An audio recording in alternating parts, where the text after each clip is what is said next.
tribute lights in the New York skyline, an annual memorial to the lives lost on 9/11.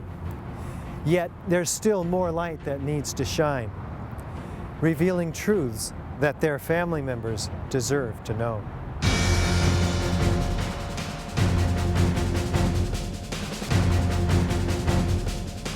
September 11th, 2001, a day that changed history.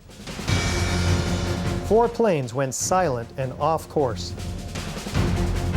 2 of those planes crashed into the World Trade Center Twin Towers. Several columns were severed, and the jet fuel ignited fires that spread over several floors. About an hour later, millions watched in shock as both towers were suddenly and rapidly destroyed, killing almost 3,000 people, for whom truth and justice may have yet to be served.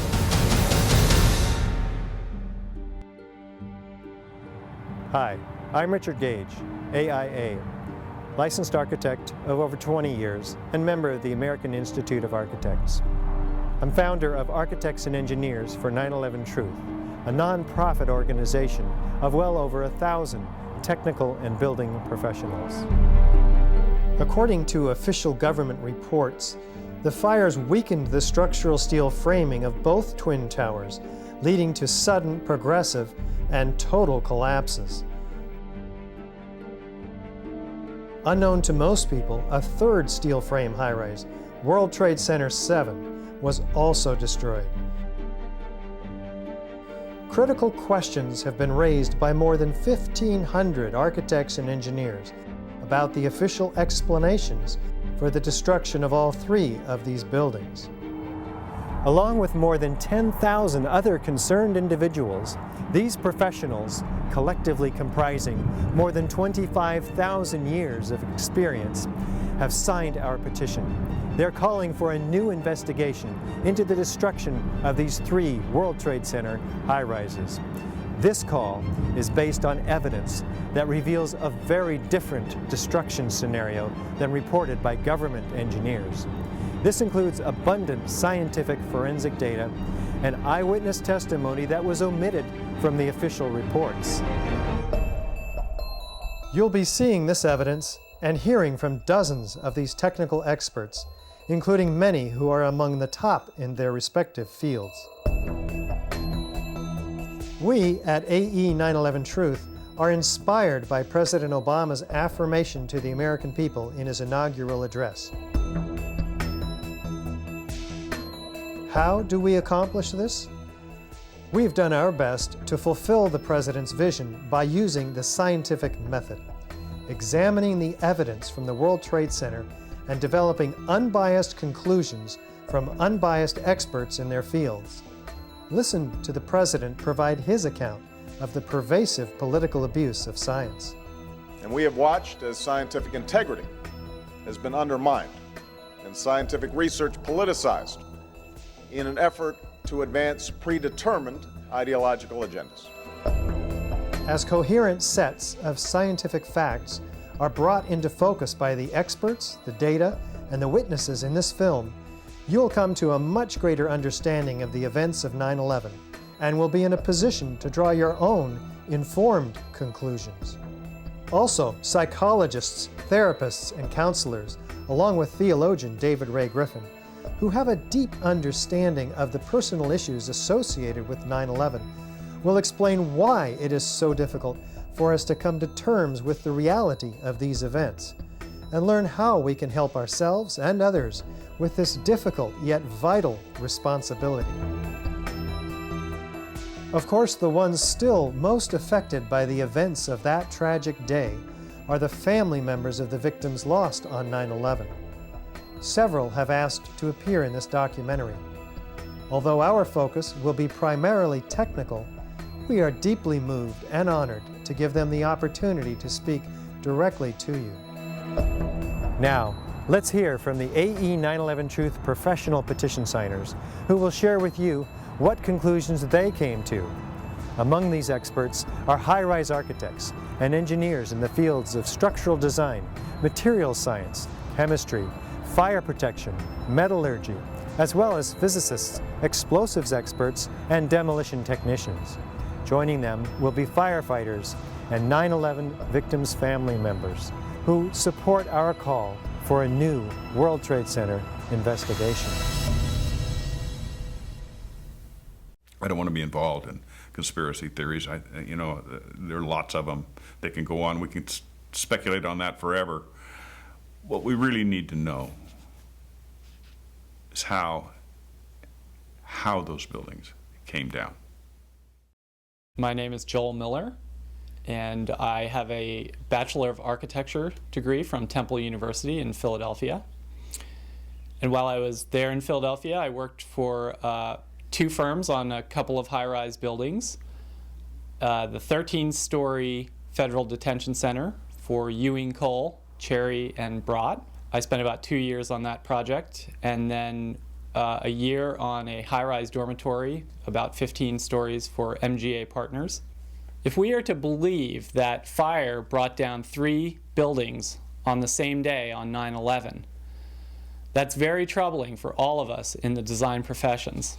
Architects, engineers, even physicists. I'm incredulous that this could have happened, and very troubled by the implications of this possibility. There are thousands of high-rise buildings in the United States, and more being built every day in this country and abroad. As architects and engineers, we have a responsibility to protect people that are users of buildings.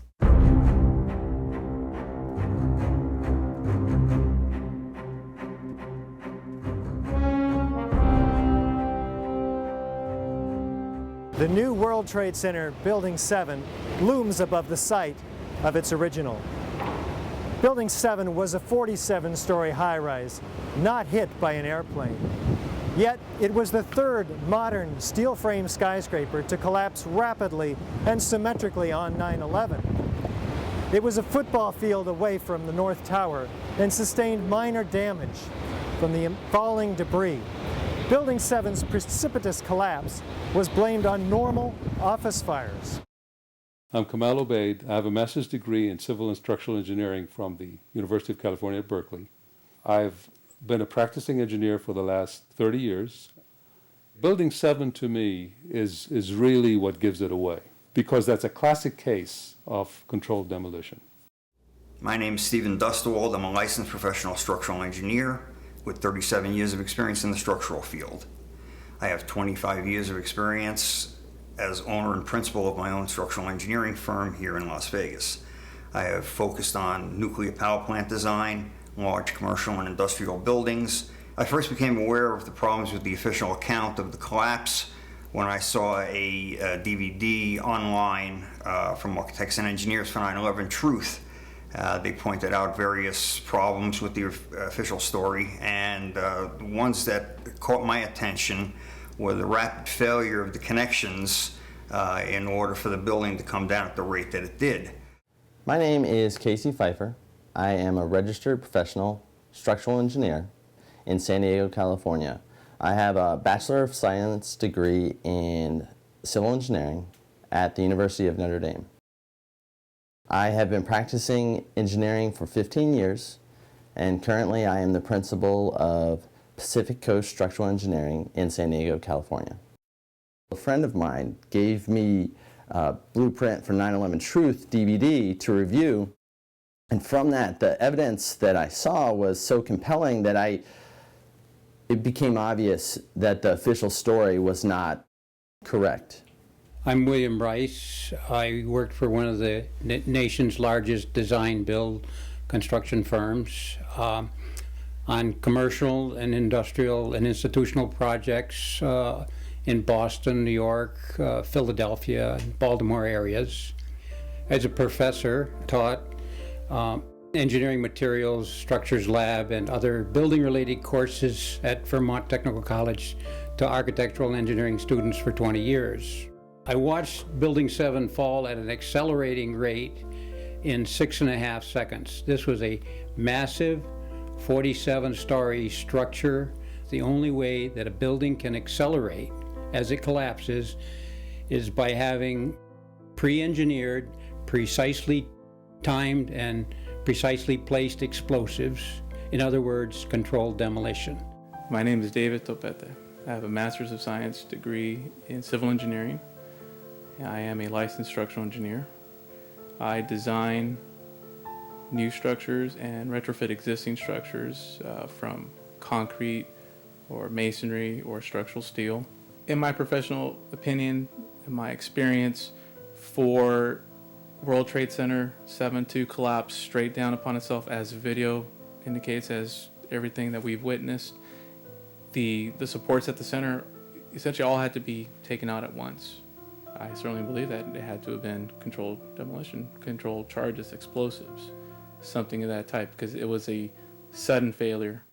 I'm Dr. Bob Bowman, Lieutenant Colonel, United States Air Force, retired. Flew 101 combat missions in Vietnam, directed all the Star Wars programs under Presidents Ford and Carter. My Ph.D. is in aeronautics and nuclear engineering from Caltech. I did postdoctoral work at the von Karman Institute in Brussels, Belgium, in finite element analysis. I taught at 5 universities and colleges, serving as department head and assistant dean. The coup de grace for me was when I found out that Building 7 had collapsed later that day, and when I saw Building 7 come down. To me, Building 7, the fact that it looks like a perfect controlled demolition of an intact building with no visible fires. I mean, that's what I call a smoking gun. My name is Robert McCoy. I'm an architect. I have a Bachelor of Architecture from the University of California in Berkeley in 1963. Been licensed in California since about 1964. From about 1965 until about 1985, most of my experience has been in high-rise, multi-story steel buildings. NIST would have us to believe that these was a typical office fire, scattered office fires, if you will, that brought this building down. Since the mid-60s, I've tried to follow high-rise fires because they're something we worry a lot about as we design these buildings. And I'm not aware of any high-rise building that have come down as a result of fires. I can't remember even a partial collapse in any of these buildings that I've watched over the years. I'm Steve Barish, founder and president of Barish Architects and Associates, Inc., a 33-year-old architecture, planning, and engineering firm. We have offices in San Luis Obispo and Pasadena, California. I hold a Bachelor of Architecture degree from the University of Arizona and a Master's of Architecture and Urban Design from Rice University in Houston, Texas. Spent 3 years in London as the first Ph.D. student at the Architectural Association. One of the things that really interested me is how quickly the Tower 7 fell. It fell within 7 seconds approximately from top to bottom. This building was built in the mid-'80s apparently and met all the known codes at the time. Buildings just don't behave like that. We're here in Sydney with Jan Utzon, son of the great Jorn Utzon, who designed the Sydney Opera House. What are the features of the collapse of World Trade Center 7 that caused you to be disturbed? It looked like it was a demolition more than anything else. My name is Les Young. I'm a licensed architect in both New York State and in California. I've been involved in many large projects, including overseeing several high-rise buildings ranging in size from 14 stories to 40. Over the course of 20 years, I'm mainly called in to help with very large, difficult projects. When I watched Building 7 collapse, it basically left no doubt in my mind that something was wrong.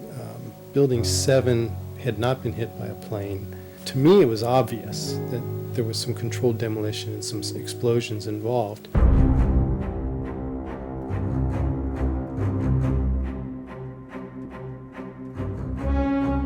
Was the structural steel from World Trade Center 7 preserved, documented, analyzed according to standard procedures for investigating engineering failures? It was really clear from the beginning that there was this great move to, as quickly as possible, get rid of all of the rubble and move it off. Because what they did immediately after 9/11 was they started removing the steel, the debris from Tower 7 and all the towers immediately. They sent it off to China to be recycled. 400 truckloads per day of material were taken away from the World Trade Center site and sent to China for recycling. All of a sudden they had a big incentive to recycle steel for some reason. Quickly and rapidly, they were destroying the structural steel. The steel was hauled away and melted down before it could be analyzed. It was already being carted away and destroyed when the FEMA investigators got there about a month after September 11th. It was being melted down, it was being cut up into pieces so that no real thorough investigation could happen. And that in itself is a crime, and that kind of thing needs to be investigated. The steel was picked up and carted away before anybody got a good look at it. And the destruction of evidence was a criminal act in itself. It would have answered a lot of questions that we can't answer because we don't have the structural steel to examine.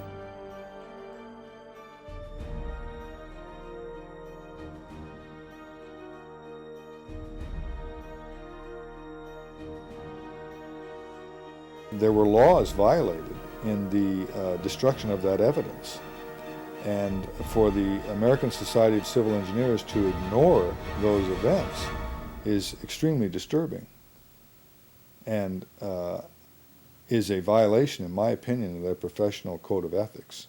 It was contrary to the way all investigations are done. If an airplane crashes, they seal off the entire area, nobody touches anything, they move it to a secure location, and they reconstruct an aircraft. Normally, when you have a structural failure, you carefully go through the debris field, looking at each item, photographing every beam as it collapsed and every column where it is in the ground, and you pick them up very carefully and you look at each element. We were unable to do that in the case of Tower 7. Aside from this one small piece that was found to have intergranular melting, incredibly, none of the other steel from World Trade Center 7 was saved for analysis. This is disconcerting, considering World Trade Center 7 would have been the first steel-framed high-rise building in history to ostensibly collapse due to fire. The government has destroyed much of the evidence, but there's still some evidence available in photographs of the evidence. My name is Lynn Margulis. I've been doing science every day since I was about 16 years old. I teach at the University of Massachusetts. I have a Ph.D. in genetics.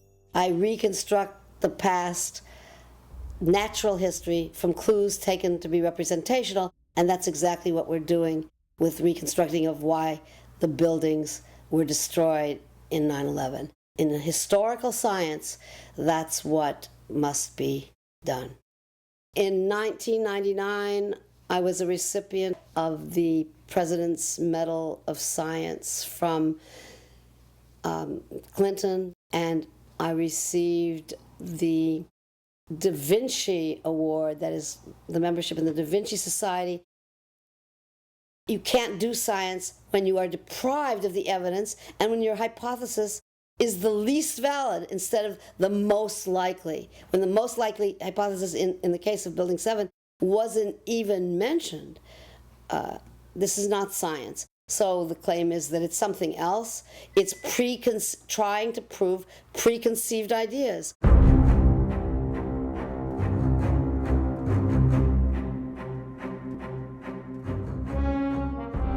Was a proper investigation performed that might have revealed the use of accelerants or explosives in World Trade Center 7's destruction?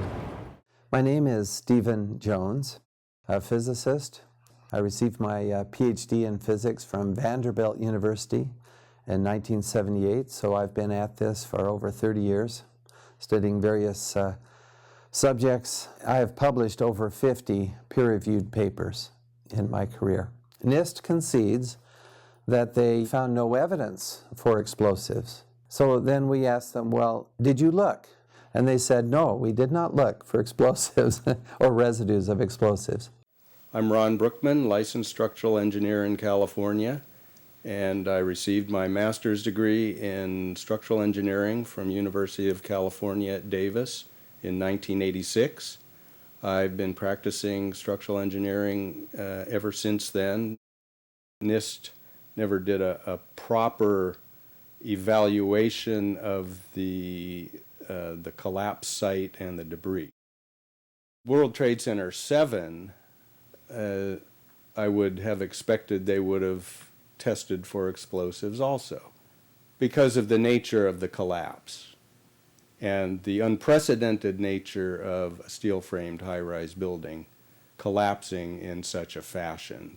My name is Roland Angle. I'm a civil engineer registered in the state of California. I've been practicing in California since 1967. I'm a graduate of the University of California. And my practice has included, among other things, design and testing of structures that were designed to withstand blasts. Specifically, for instance, the launch facilities for the Minuteman missile system. I was a Green Beret for 6 years during the 60s. I was trained in the use of demolitions, and I blew a lot of things up.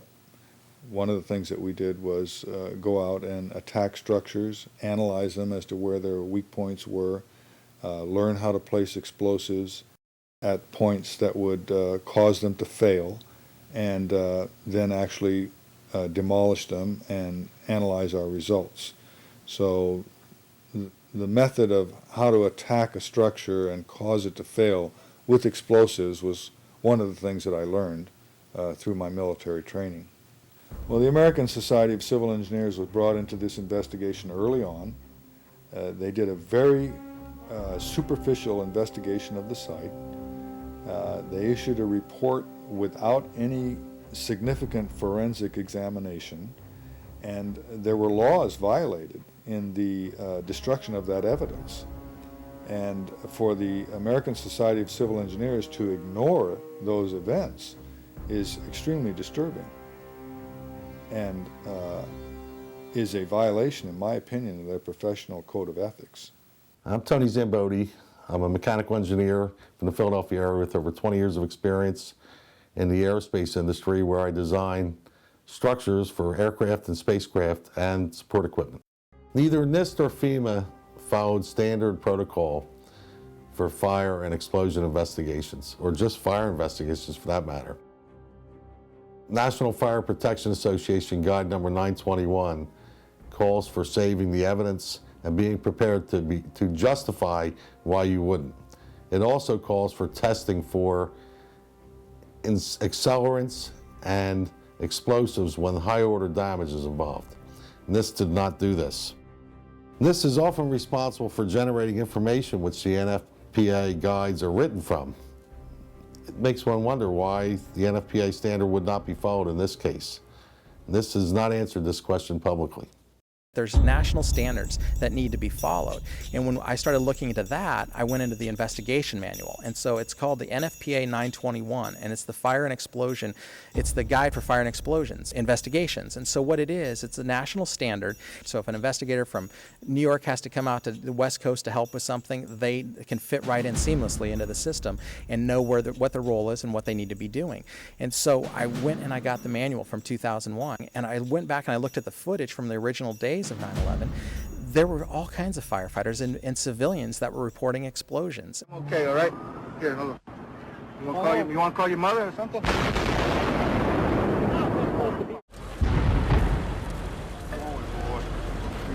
your eye on that building. It'll be coming down. Just the fact that there were explosions means they need to be investigated. Terrorists used explosives in '93. We had witnesses to explosions. We have audio recording of explosions. We have overwhelming evidence that there were some explosive events. The manual gets into thermite, and if it says if you have melted steel or concrete, which we had on 9/11, and there's videos of it, people can see it. We should test for it. It says when you have melted steel or concrete, you test for thermite. So the fact that they're not testing for it is crazy. We had 3,000, Americans murdered, and we had the first 3 high-rise and steel collapses. We have all these reports of explosions. We have the vans pulled over. We have the history of terrorists using explosives. It's absolutely ridiculous that there's no excuse for it. It's criminal, in my opinion. It's absolutely criminal that they refuse to follow the national standards, and the national standards say that they should be testing that for explosives. One of the other big issues we have, the firefighters that are members of the Firefighters for 9/11 Truth, is just the blatant destruction of evidence. We're not talking about a little bit of evidence. They destroyed all the steel, basically the bones of the building that would have told us how this first high-rise steel structure in history that hadn't been struck by an airplane, all it had was a few fires on several floors, and it had only been burning for a few hours. We've had other high-rises burn much longer. This was the way we could have learned from this, was analyzing that, looking at the steel and seeing how this collapsed and how it failed and which steel members did what. Well, we can't do that, because what they did immediately after 9/11 was they started removing the steel, the debris from Tower 7 and all the towers immediately. Why were they destroying this? They sent it off to China to be recycled. So they never had any physical evidence to do the investigation. The national standards are very clear. We have preservation of evidence, we have spoliation of evidence, there's all kinds of basically standards that you don't destroy evidence. So that's what we're calling for. We're calling for an investigation into the investigators, why they destroyed this. We're calling for a reinvestigation that follows national standards. And the big thing is everybody says this is in the past, leave it in the past, and that's not true. We have ground zero workers dying today. They're getting cancers, and several of them don't have medical insurance. The FDNY, most of them are being taken care of by the department, but there were so many thousands of volunteers and members of other departments that showed up, and they were there for months afterwards, and they don't have the medical coverage. They can't make their house payments. They're sick and dying, and we as a country are ignoring them. We promised we'd never forget, but it looks to me like most people have forgotten, and they want us to forget, and that's what we're here for, is to basically just ask people to take another look into this, show some compassion, and let's help our brothers and sisters out and really reinvestigate 9/11. It's changed our world. It's, not to mention that there were 343 brothers murdered, but we're at war over this. We've lost a lot of our freedoms over this, and we don't have the real story on what happened because there wasn't a proper investigation done.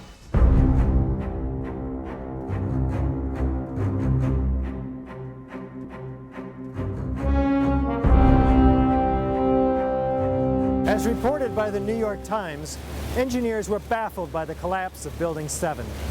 Since no steel frame high-rise has ever completely collapsed due to fire, how are we to understand this mysterious event?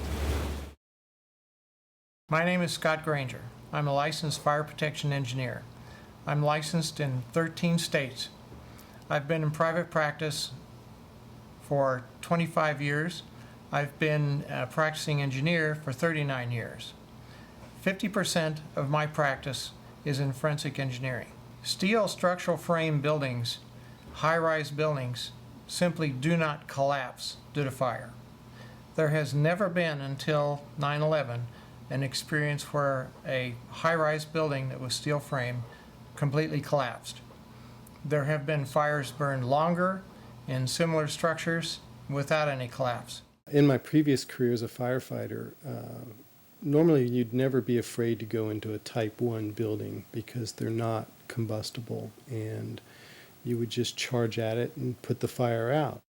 Never in my training were we ever taught that these type of buildings could just collapse in on themselves. There's definitely much more going on than just fire. The way in which steel-framed buildings behave in fires depends on their construction. In this test, done by British Steel in 1995, a large amount of typical office furniture was burned to see what would happen to the heavy steel beams that supported the ceiling. When steel is bare, when it heats up, it gets weaker. It's not that it melts in a fire. In fact, normal fires are not hot enough to melt steel. Even if you were, for example, to use an unusual fuel like kerosene, you cannot achieve temperatures hot enough to melt steel. But what happens is it starts to lose its strength. And as it loses its strength, it starts to sag. It becomes softer and sags and can no longer support the load. This was the largest test of its kind ever conducted. It showed how unprotected steel can be distorted, even by a normal office fire. But as is typical in steel buildings, the structural beams only slowly and progressively warped and sagged. There was no chance of a sudden collapse. In over 20 years, I have not seen, until recently, a protected steel structure that has collapsed in a fire. The World Trade Center 7 building reminds me of the Meridian Bank building in some ways in Philadelphia. The Meridian Bank building is a 38-story skyscraper that burned for 18 hours in 1991, suffered extensive damage from the fire, but did not collapse. I am Dan Barnum, FAIA, a graduate architect from Rice University with a Bachelor of Architecture degree. For the 40-plus years that I've been practicing architecture, I've designed a variety of buildings from small houses to high-rise office buildings. Some of the high-rises that I've worked on are 1 shell and 2 shell here in Houston, and I was project manager for a 22-story office building in Akron, Ohio. I'm a fellow of the American Institute of Architects. I've designed high-rise buildings, and I know what they do in fires because I've studied that.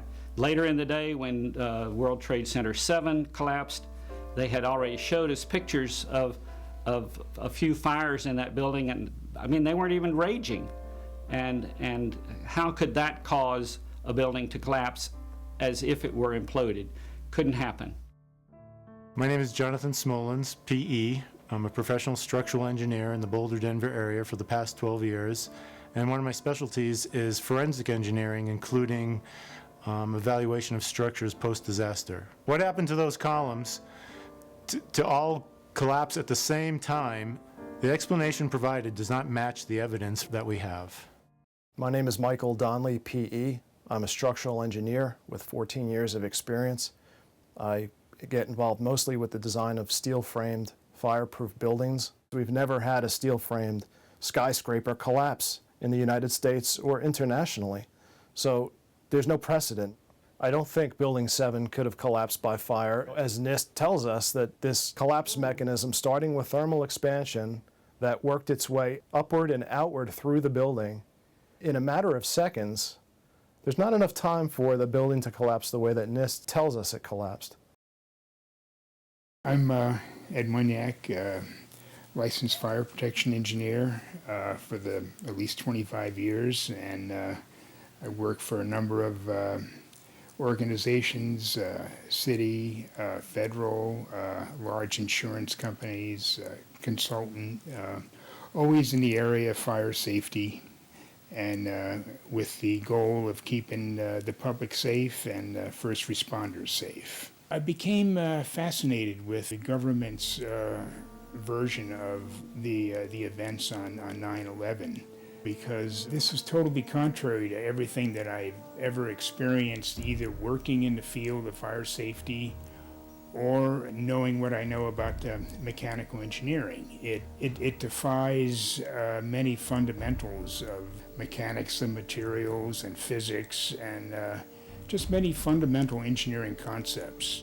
World Trade Center 7, NIST claims the fires were very large, very hot, and long-lasting, when in reality, observation, which has been researched by many people, shows these fires did not last very long. They were not in the locations where NIST claims they were at given times.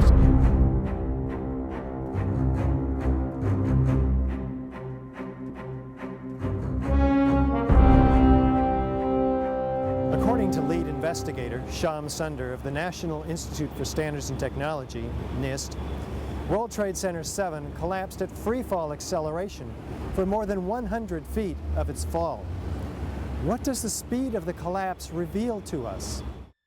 Essentially, in less than 7 seconds, Tower 7 came down upon itself. Building 7, NIST reports admits fell at the rate of gravity for the first 100 feet. Well, that's impossible unless there's nothing resisting it. It's just like taking your car keys out and just dropping them. That's how fast the building came down, for over 100 feet. And the only way you can get that is when there's zero resistance. And so what we're looking at is a building just coming straight down, falling right through itself with zero resistance. Buildings don't have zero resistance, which is why you feel comfortable walking into a building. A building cannot do free fall with a huge steel structural system in place to support it without it being blown up. That's the only way it could come down at free fall.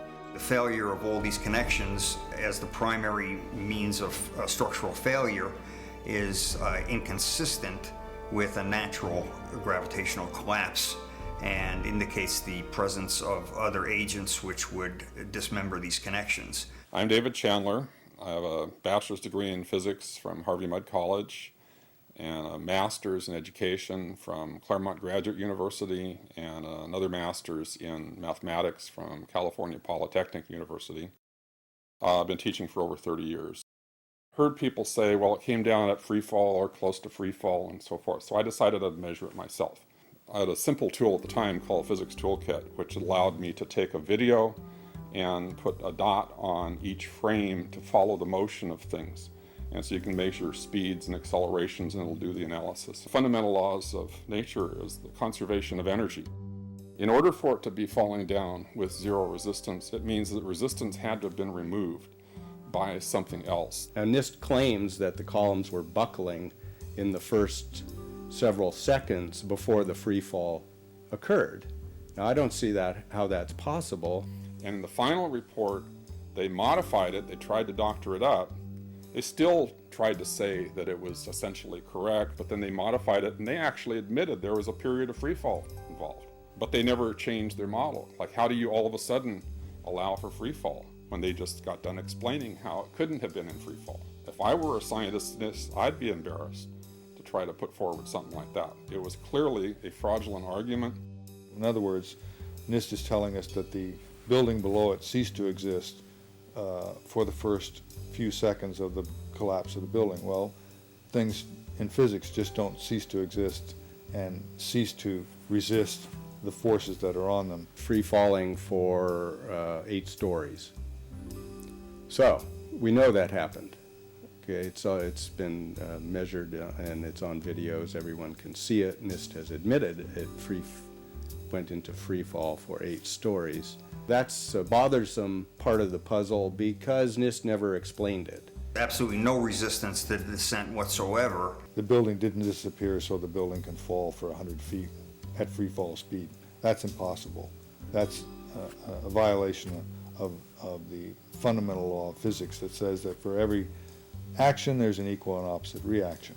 So that evidence alone would indicate that the official story doesn't hold water. There was no time for this elastic deformation and plastic deformation, which would have absorbed energy and decreased the descent to less than free fall speed. As energy is drained away from the system to deform those members, it would slow down the descending mass and cause a descent at less than free fall speed. 40,000 tons of structural steel in its structural system, and that is intended to keep it from going anywhere. A building cannot do free fall with a huge steel structural system in place to support it. There's no resistance until the building is down maybe halfway. Buildings tend to be delayed as they collapse. They don't just pancake down like this in a very short period of time. If the pancake theory works, it's going to hit hesitation, and there was no hesitation. Going from motionless to free fall instantly. One continuous motion. There couldn't have been any structural resistance. Buildings just don't behave like that. If floors fall, they tend to fall and are braced by the floor directly beneath it. And there's some delay there. This is inconsistent with the energy redistribution that would be required from the descending mass to the remaining structure. Completely impossible. And NIST themselves have to recognize the implications of this. The fact that they haven't is fraudulent. The connections are designed with a safety factor of 1.5 to 3 times the failure load for the member. So this assures that the member will always fail first in an elastic mode and then a plastic mode. Ideally, the member would fail before the connection. You don't want the connections to fail first. The connections failed first without any of the members exhibiting large deformations or deflections. Over 400 connections per second had to fail in order for the members to be released and for the structure to descend at almost free fall rate. To fail at the rate that they did progressively across the building, even if a floor were to collapse, it still wouldn't be able to collapse all of the connections simultaneously at the rate that it did without secondary explosions. There's no hesitation. There was no hesitation when it was to hit story after story. If you were to look at a standard moment frame steel connection, which is a welded connection between the beam and the column, it would take on the order of around 500,000 pounds to shear off one connection. And if you multiply that by 400, put maybe a safety factor of 4, you would require 50 million pounds of force per second in order to collapse the building the way it was shown based on the NIST report and what we saw on the video evidence of the video of the building that day. It's highly unlikely, don't know how that could ever happen without secondary explosions. It's not logical or reasonable. The fact that it's coming down at free fall says all of the energy is being used to just make it go straight down, which means it's coming down through itself and not breaking up the building as it goes. Something else has to be clearing the way. And that is smoking gun evidence to me. I think that's one of the primary pieces of evidence that these buildings really were demolished. They weren't just accidents that happened.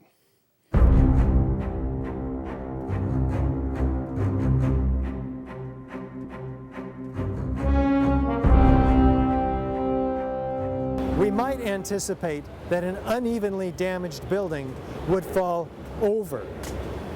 Yet, videos of the collapse of Building 7 show a fairly symmetrical fall. How do we make sense of this? The exterior of the building comes down fully, symmetrically, and at one time. Both sides of the building come down completely. This is fully indicative of full structural support being removed for at least 6 stories. That could not happen by fire. If there was some fire in one corner, it would have collapsed maybe in that corner, but not the total building free falling. If the buildings had come down by fire, we would have seen a more natural progression of collapse. We may have seen, the buildings actually topple over to one side, certainly not coming down in its own footprint. And clearly a more asymmetrical pattern should have been present. The symmetry is the smoking gun. It cannot happen that when you have asymmetric damage, you will get a perfectly symmetrical collapse. It would not have been a uniform collapse. The building might have partially fallen over, but the building would not have collapsed as it did. This doesn't make any logical sense. For it to come down straight down upon itself, you would need to basically take out the supports at the center, at the core. The exterior columns on the outside as well as on the inside at the bottom would have to be severed almost at the same time.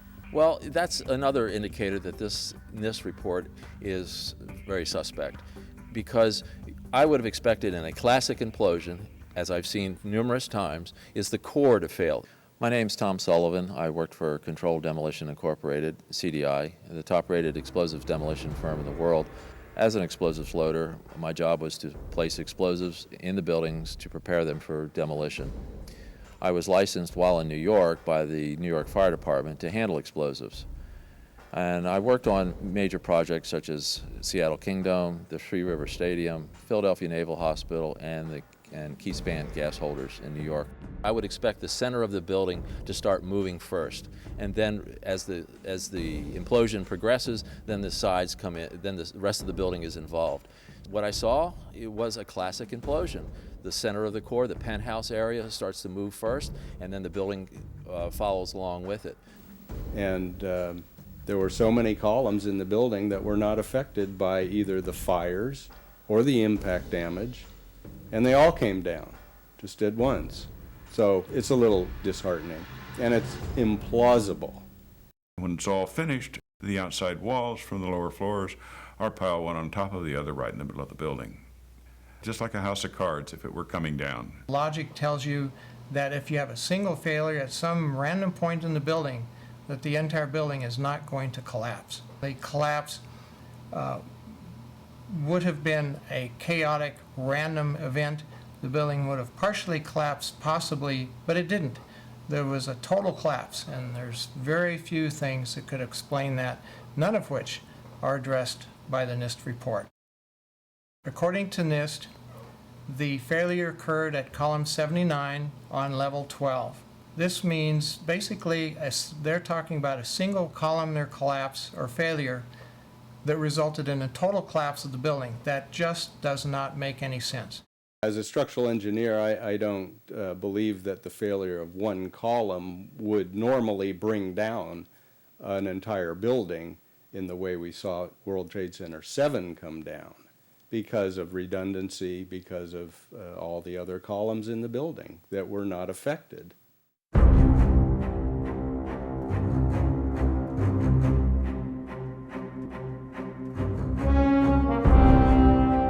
NIST provided computer animations in support of their fire collapse theory.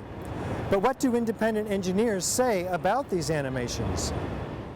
When you observe the footage of how the building failed, and when you look at the animation of the failure, and compare that to what you actually observe in reality, I think they disprove their own theories. It is impossible for it to fail the way they said. I've seen the animation sequence from the National Institute of Standards and Technology for their model, their mathematical model of the collapse of building number 7. And they have the inside members, that one column gave way, which they claim resulted in the collapse of all the surrounding members, and then this precipitated a global collapse. The NIST computer model, actually, they had done a bunch of finite element models of the connections, individual connections, so they had connections failing before the members failed. 4-part connections, when 3 of the 4 parts failed, they considered it to be all failed. The exterior of the NIST World Trade Center 7 computer simulation model, which they put together to try to explain their theory, shows large, very large deformations which are not observed in the video of the actual event.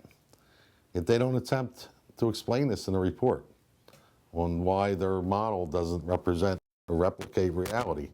What's actually happening with the NIST computer model, it's behaving like a natural collapse would. It would be deforming the exterior of the building if the whole interior was collapsing prior to the exterior. What we're seeing is what would happen in a natural collapse, and what we see on the real video is not a natural collapse. So I think that the NIST model is flawed.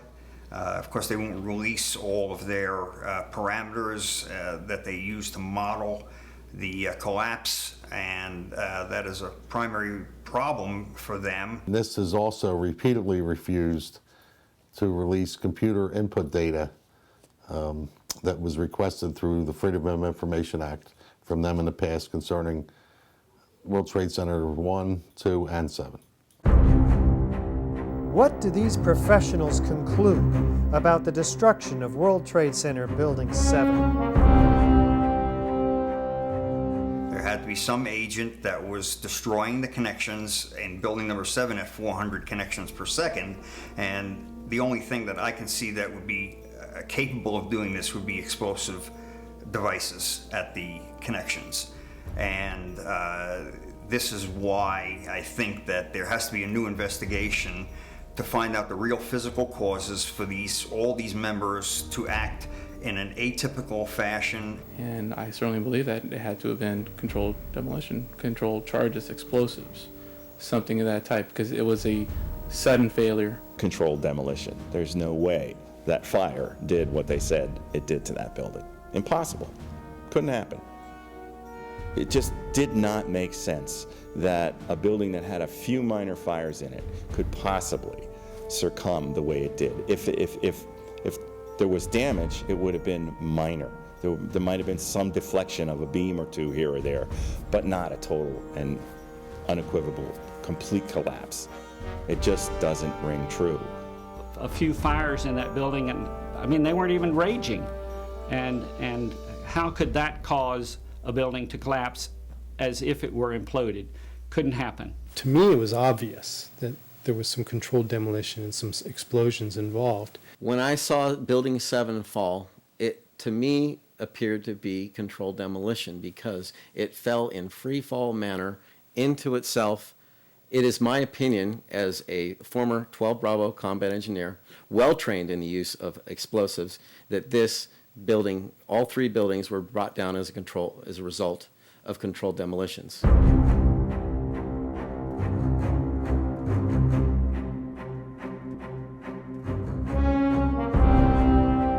This is the original site of the World Trade Center Twin Towers. Construction is now underway where dramatic new facilities are being erected. Just 10 years ago, the planes hit the towers, cutting through some exterior and interior supporting structural steel columns. The fuel from the planes ignited office fires across several floors. According to the official reports, the structural steel frame was weakened and failed, causing a total progressive collapse of each tower. Does the official explanation make sense? Was there a comprehensive investigation that examined all of the evidence? Let's look at the details. These buildings were designed to take multiple impacts from airliners. I walked into the office, and the first words that I heard was, "A plane's just run into the World Trade Center." And my initial thought was, well, that's okay. It's built to withstand a 707. He stated that the fuel would be dumped into the building, but the building would still be there, although most of the fuel blew out the opposite side of the building. These buildings are built to handle several times the load above them. So those perimeter columns could handle 5 times the load above them, and the core columns could handle 3 times the load above them. The majority of the jet fuel was burnt up instantly in the big fireball, and it was gone. The fires that were left were office furnishings and carpet and things like that. A lot of things in these kind of buildings have to be fire resistant by nature. It's required by code. So there really isn't a whole lot of fuel in there to begin with. The media portrayed these fires as being extremely hot, but the fires were not that hot in World Trade Center 1 and 2. If you look at the NIST zone data, you could see this. And to use our own powers of observation, you could tell by seeing these fires and seeing black smoke come out the windows. That means that the fires were oxygen starved, and it was incomplete combustion, and so it was a low temperature fire. I am Robert Podolsky. I have a master's degree in theoretical physics from Xavier University in Cincinnati. I worked for 10 years as a professional physicist, engineer,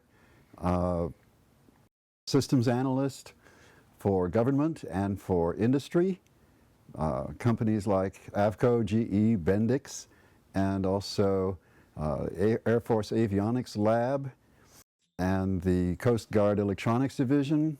I looked up in a manual the burning temperature of jet fuel and found that under the conditions that existed at the World Trade Center on 9/11, that jet fuel had to have been burning at about 750 degrees Fahrenheit. I also noticed that the official explanation of what happened there was that the heat from the fire supposedly softened the steel and thereby brought the buildings down. If you have a flame at 750 degrees, you can hold that flame under a steel beam forever, and you'll never reach a high enough temperature to bend steel, let alone melt it. So immediately I knew at that point that the official explanation was dead wrong. There was no way those flames could have possibly brought about the collapse of the building. It did not seem possible that these towers that were designed to withstand the impact of a 707 could possibly collapse in such a short order of time from the time that they were hit. There's no way the building was designed to take the impact of one, if not more, multiple airplanes. They were designed to withstand hurricane force winds of up to 140 miles an hour. My first reaction was, that looks like controlled demolitions. However, I believed the official story because it was played to me over and over again. I heard repeated experts telling me that this was terrorists that did this and that it was planes that brought those buildings down. So I accepted the official story. The NIST testing of the Twin Tower floor assemblies done at Underwriters Laboratories. This was done per ASTM E119 in a 2-hour, 2,000-degree fire test. During the test, the main trusses sagged approximately 4 inches after 60 minutes and 6 inches after 100 minutes. Yet NIST had the main trusses sagging well over 40 inches in their models.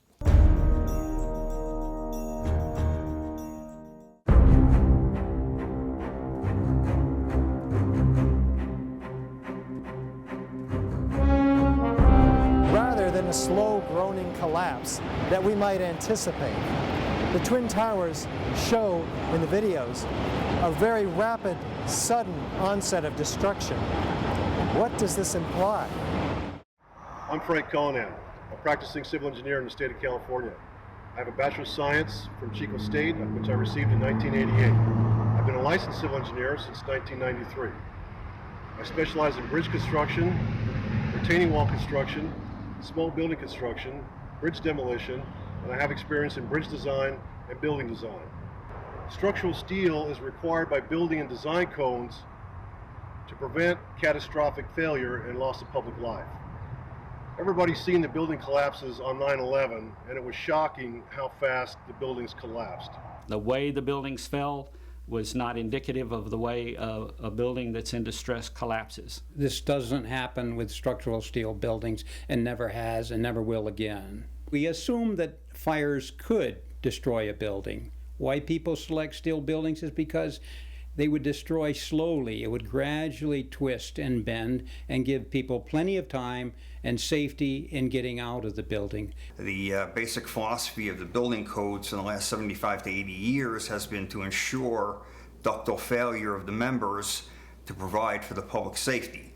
Under this philosophy, members that are overloaded will deform elastically within the elastic range of the material with increasingly large deformations and deflections. This gives rise to large deformations that are visible and apparent to the occupants of the structure, and this gives them time to evacuate the structure. I would not have expected the whole building to just give in at once, and I thought it rather odd that they fell almost perfectly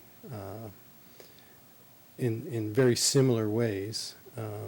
It seemed odd that lightning would strike twice. Upon further review of the videos of the tower's destruction in the 9/11 Blueprint for Truth DVD, I was surprised to see the upper floors of the North Tower, the upper 15 floors of the North Tower, implode prior to any destruction of the tower below, because it would be logical that as a result of the plane crash that the upper 15 floors would start to damage the floors below, not the floors above. And it certainly would stay in the damage zone. It would not drop down through 80,000 ton of insulated, undamaged structural steel and do it in 12 seconds. I discuss the NIST claim that the upper section of each of the towers crushed the lower section. However, when you watch video closely, in the case of World Trade Center 1, you'll see that the upper section disintegrates itself. Its lower stories are breaking up before it even impacts the lower section. It appears to be a controlled demolition of its own of the upper section. The tops of the buildings were basically disintegrated. The top section, pushing on the bottom section, it's going to meet equal forces as it goes. Both sections are going to be demolished at the same rate. So by the time you've crushed up 15 stories below it, the top 15 stories are also going to be crushed. And so there's nothing left now to crush the rest of the building. So there's so many paradoxes here. A little tiny chunk of the building can't possibly fall and crush the entire structure below it. Well, there's demolitions done in France which use what we call the vernage technique, where they take out a couple floors worth of columns with hydraulics. They take the columns out and they let the building, the upper section of the building, drop 2 full floors. And when it impacts the lower section, there's a very definitive, observable jolt, deceleration, and velocity loss. You're looking for a jolt, that this thing, if it actually comes down and hits, you should be able to see the point at which they actually impact, because it would actually slow down the motion of the falling block. And you can see it in the graph. It is not there in the case of the North Tower. It never slows down. It accelerates the entire time. And that was what was extremely significant. So I published a paper about that. It's in the Journal of 9/11 Studies. And so if you had the top section acting like a pile driver, if in fact it actually hit and made an impact, it was effectively crushing anything, pushing hard on this core structure below it, the core structure is going to push back equally hard. And that's what's going to cause the top section of the building to slow down. But the fact that it's constantly accelerating downward is evidence that it didn't slow down. It's not actually hitting and engaging with the structure below it in any way that could demolish it. The top section is not crushing the bottom section of the building, or it would meet resistance. I am Richard Gage. I am a retired professional electrical engineer. I went to Brooklyn Polytechnic Institute and received the Bachelor of Electrical Engineering degree in 1954. I worked for Joseph Flooring for 41 years and was Principal Chief Electrical Engineer for the World Trade Center complex. I was very familiar with the Twin Towers elevator systems because we took over conceptual maintenance and improvements of the elevator systems after the project was completed. I actually ran and rode up and down elevator shafts on the top of a car going 1,200 feet a minute. You could imagine the experience.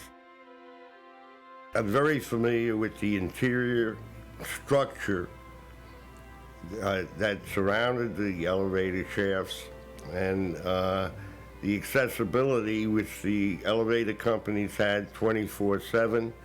The only way that I can see that the towers could have collapsed is that the interior columns were compromised.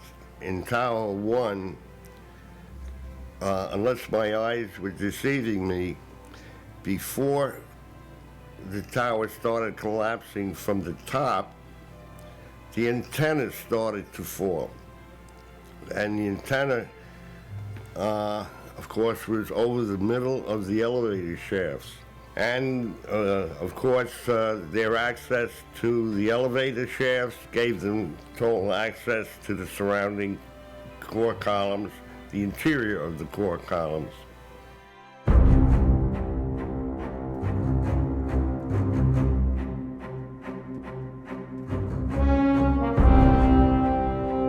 NIST, the National Institute of Standards and Technology, acknowledges that the towers came down at essentially free-fall acceleration. What are the implications of that admission?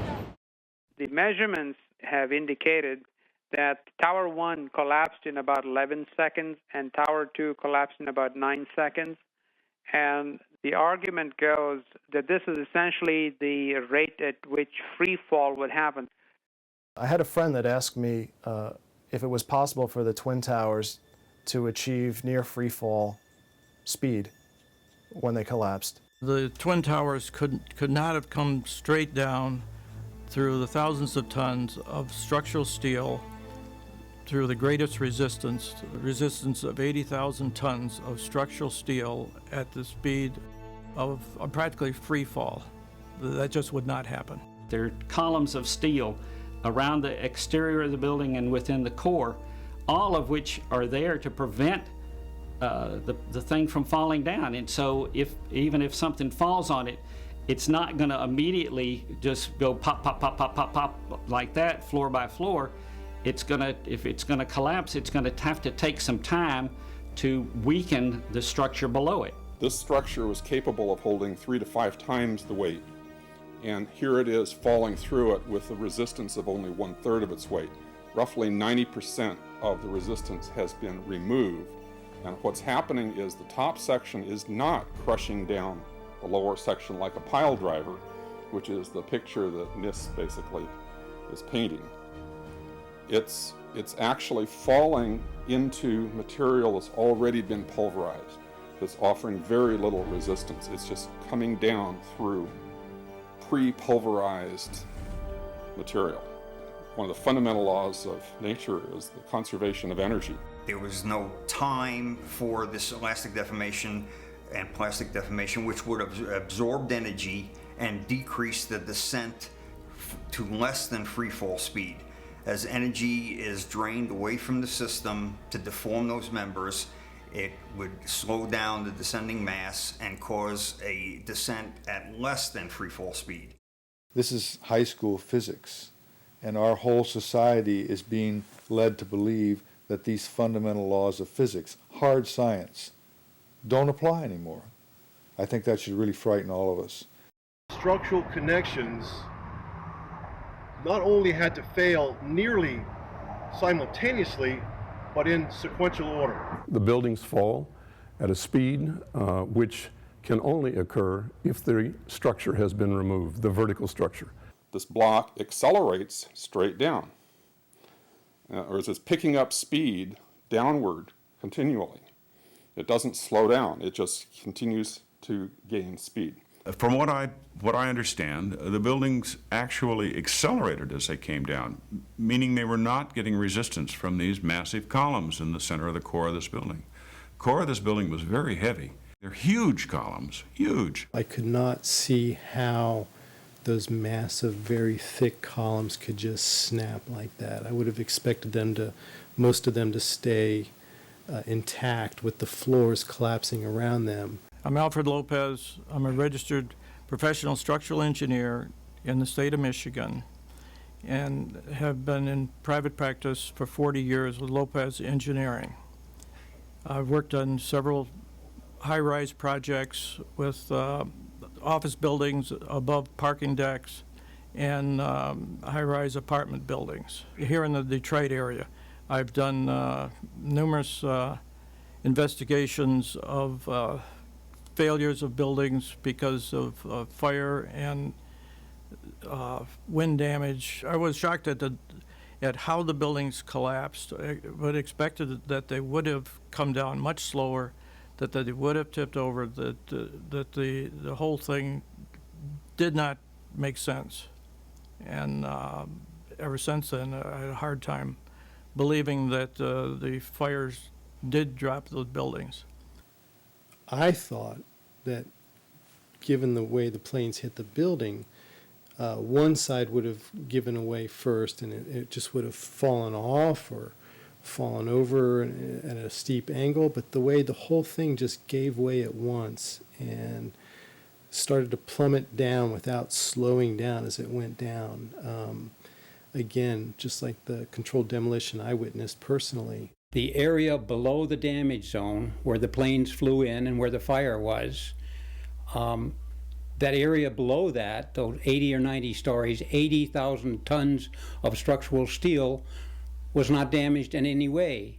Yet you stood there and watched it destroy itself, wiping out floor by floor all 287 structural columns as if they didn't exist underneath the damage zone.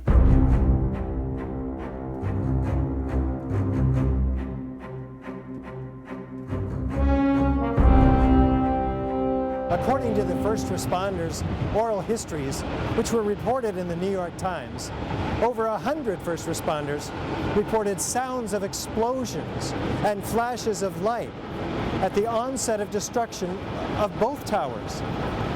These were not discussed in the NIST report. What did these eyewitnesses actually see and hear? We have eyewitness testimony of firemen, policemen, news reporters, and occupants of the building to explosions, an enormous number of eyewitness testimonies. There was a heavy-duty explosion inside the lobby. Was that a secondary explosion? Yes, it was. There were numerous secondary explosions taking place in that building. There were continuous explosions. There was a secondary explosion, probably a device either planted before or on the aircraft that did not explode until an hour later. Then there was some secondary explosions and then the subsequent collapses. It sounded like gunfire, you know, bang, bang, bang, bang, bang, and then all of a sudden 3 big explosions. About 50 consecutive bangs, and it fell down like a waterfall. And we heard the noise associated with an implosion. We heard a very loud blast, an explosion. We heard a loud explosion. At that point, we heard a large boom. Do you know if it was an explosion or if it was a building collapse? To me, it sounded like an explosion. There was another major explosion. All of a sudden, you hear explosion, and you could see the building starting to collapse.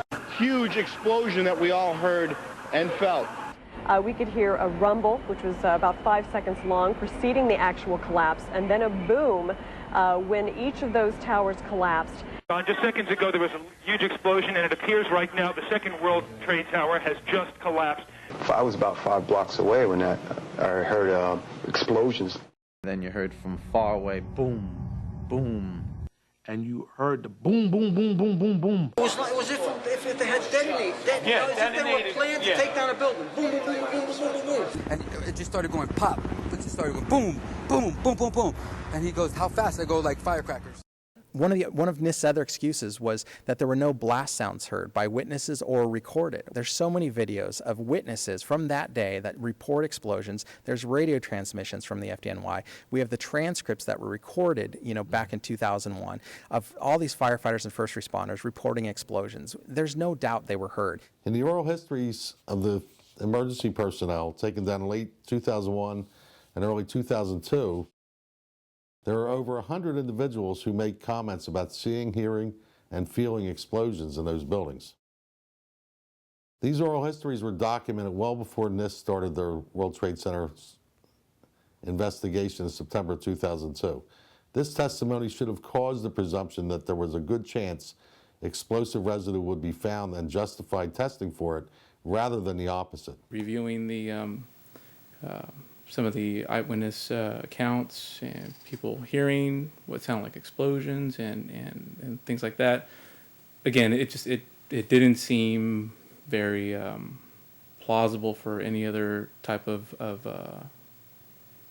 cause for such an event. It doesn't look like a collapse. It's like a huge mushrooming, billowing kind of an event. That whole thing looks nothing like a building falling down. It's a building being blown up, and it's being blown up progressively from the top down. That's what the physics shows.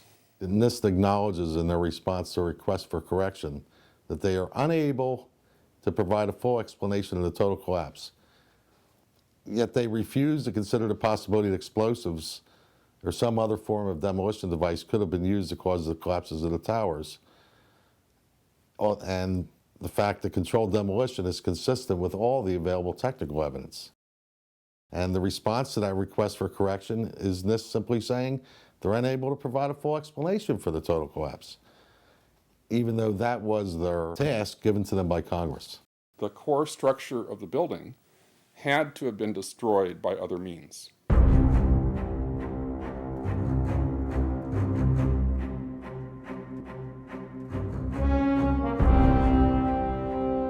FEMA documents a 1,200-foot diameter debris field around each tower. Videos show multi-ton steel sections of hundreds of individual steel pieces ejecting out of the towers at 60 miles an hour for a distance of 600 feet. They also show clouds of debris pulverized in mid-air and isolated explosive ejections as many as 60 stories below the so-called crush zone. Videos also show the near total destruction of both towers. What does all this tell us about the forces and energies involved in the destruction? The spread of debris in a large radius around each tower. What we see is an outward explosion of material beyond the perimeters of each footprint. And this is not expected, and it's not congruent with the reports of our government. Debris that was shooting out for hundreds of feet in all directions, 70 miles an hour, leaving the 80th floor of the North Tower and making a fairly level trajectory, that to me is fairly alarming. Large multi-ton beams were hurled hundreds of yards laterally. Gravity works vertically, not laterally. The number I got was 78 miles an hour. So something's happening to throw these things horizontally at those kinds of speeds. And here it is trailing white smoke the whole time. It really is indicative of some kind of explosion. The individual explosions that I noticed 20 and 30 and 40 stories below the collapsing structure, those are what we demolitions guys call squibs. And that's another characteristic that seems to be evident. Well, in the case of the South Tower, you can see these jets of black smoke being ejected from many locations on many different floors above the level of the impact. There's a whole bunch of these squibs or puffs that are coming out the side of the building. And naysayers tend to say, well, that's just air being blown out the windows because you have like an accordion effect. It's being compressed. Well, it's going on at a lot of different levels at the same time is one thing. And if you're compressing it out here, if you're blowing out the windows down here, how are you getting the air pressure? I mean, it doesn't really work to say it's just air pressure. I estimated these are coming out faster than 100 miles an hour. The impact of the floors pancaking upon themselves would create gushes of air out the side, but not the kind of explosive force that we saw that would throw I-beams across the street into the windows of other buildings. The ejection of the materials out of the building, the manner in which it fell, the speed at which it fell, exhibited all the signs of demolitions and the completeness of the destruction down to their individual elements. When the South Tower was destroyed, at first it looked like it was going to land in the street or take a building out next to it, and then all of a sudden it disappears in this huge cloud of smoke, which didn't seem to make sense at the time. How can those steel columns, the massive steel columns that they are, supporting that weight of that building, virtually disappear? Why aren't they poking up straight out of that rubble at the bottom of the building? As an architect, I would expect to see larger portions of the building floors, the decking, the steel decking, the concrete topping, much larger remnants of what the structural components of this building was. There were just small fragments of strewn steel components. There should have been much larger pieces for examination on the ground. After all, there was 110 floors in each building, and each floor plate was over an acre in size. The fact that it was all reduced to rubble and powder just did not make sense at all. We have no explanation of how the concrete was pulverized. It takes an enormous amount of energy, way beyond what we have in aviation fuel. There were two substations on the 108th floor, the 75th floor, and the 41st floor, and the 7th floor. At those 8 locations, there were 4 transformers in each substation that weighed over 30,000 pounds.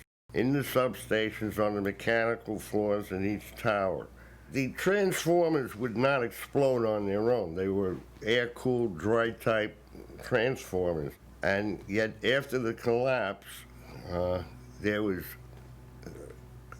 as from what was reported, there was no evidence of them being found at the bottom of the towers. I wonder why.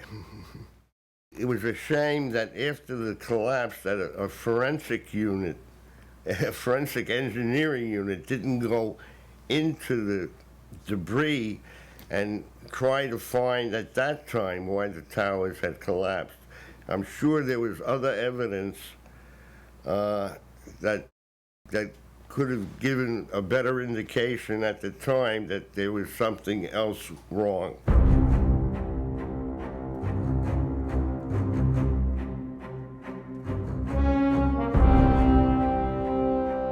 In its report on World Trade Center 7, which came out in May of 2002, FEMA documents in Appendix C steel that has been melted and even partially evaporated, resembling Swiss cheese. What are we to make of this? My name is Jeff Fair. I have a Ph.D. in material science and engineering from the University of Minnesota. I have a BA in physics from Brigham Young University. I've worked with solid-state reactions. I've worked characterizing materials, semiconductor materials, thin films. I currently do a lot of work with nanoparticles as well as solid-state reactions. So Jonathan Barnett's study, which I thought was very well done and quite extensive, is all documented by FEMA in Appendix C in their BPAT report that was May of 2002. Unfortunately, it was never used in the NIST report. My name is Jason Cheshire, and I'm a licensed professional engineer in the province of Ontario in Canada. And I have been working in the field of hydrometallurgy for the past 10 years for a major company here in Canada.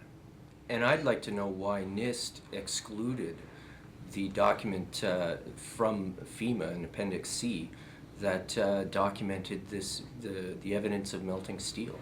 Well, why is this not included? Why is this forensic evidence not being included in the report? First of all, let's go back to your basic premise that there was a pool of molten steel.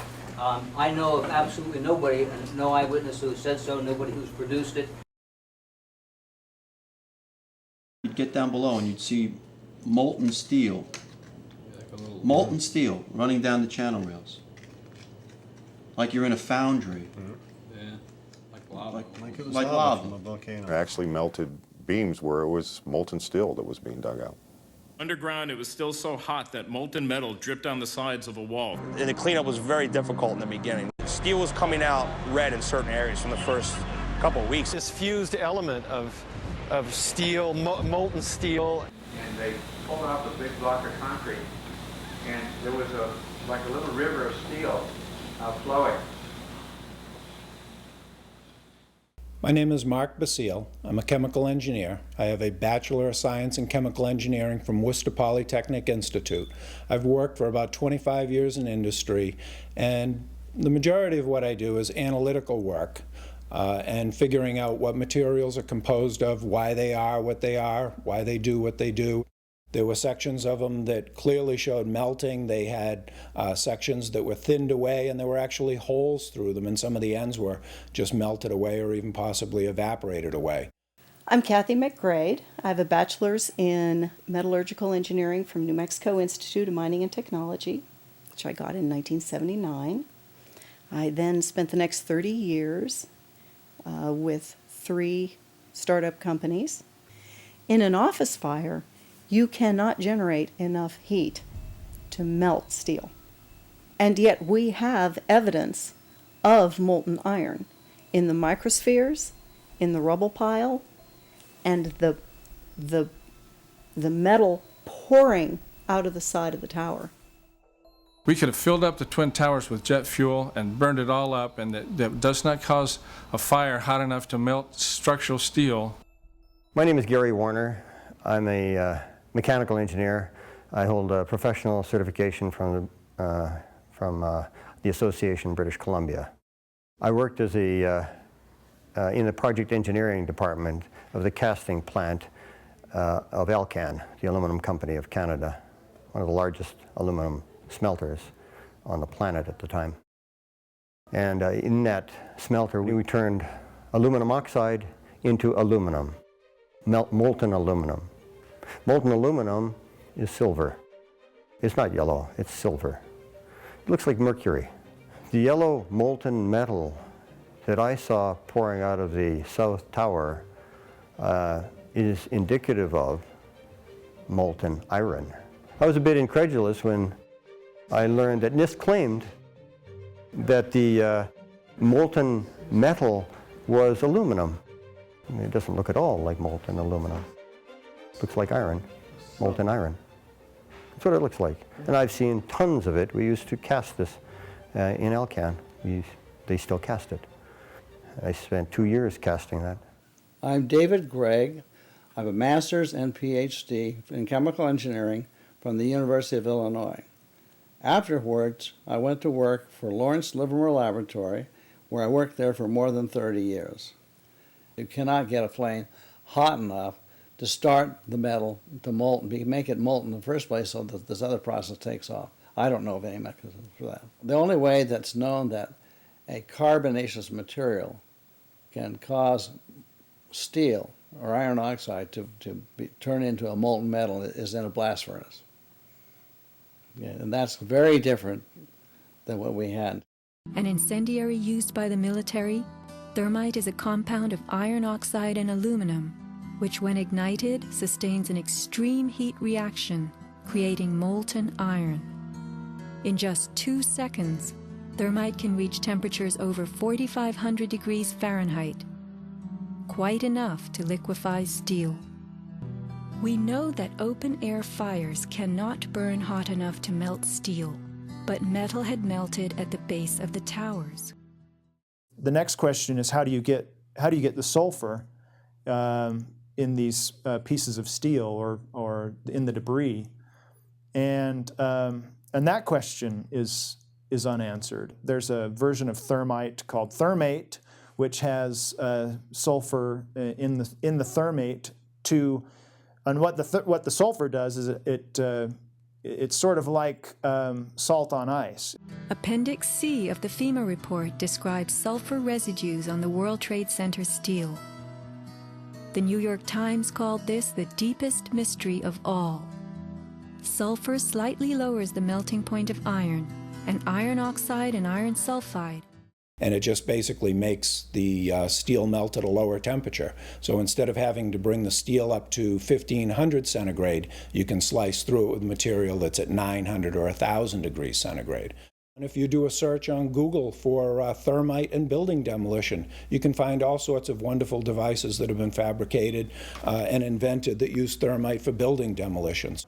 Thermite is, in the old-fashioned thermite, is a mixture of pulverized aluminum and pulverized rust.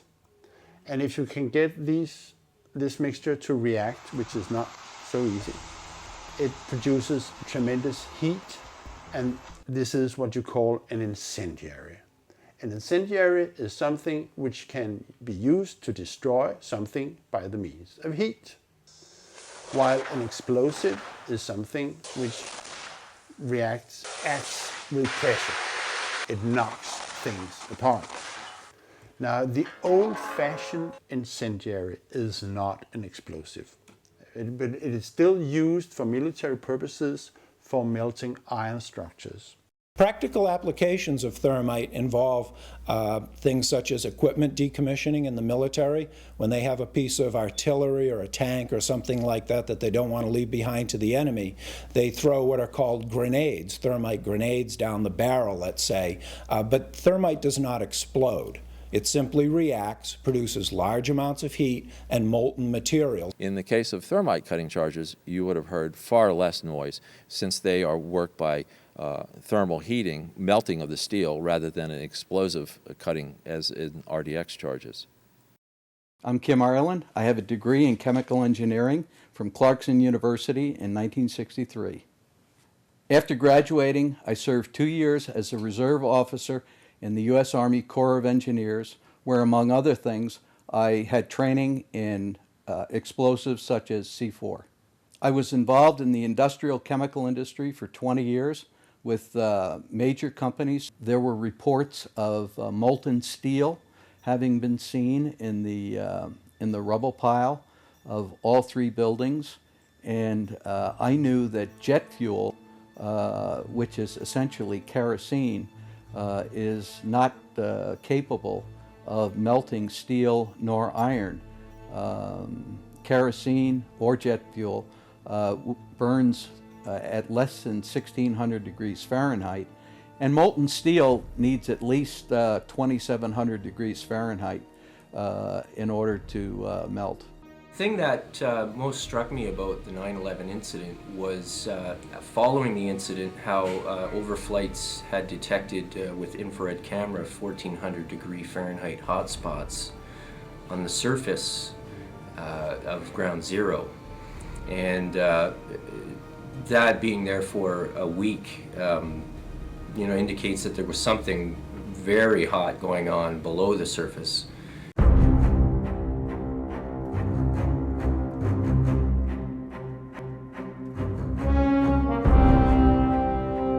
Another question that may haunt the new Freedom Tower.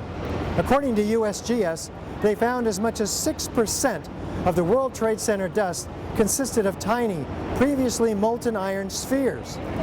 What does this tell us about the temperatures generated in the tower's destruction?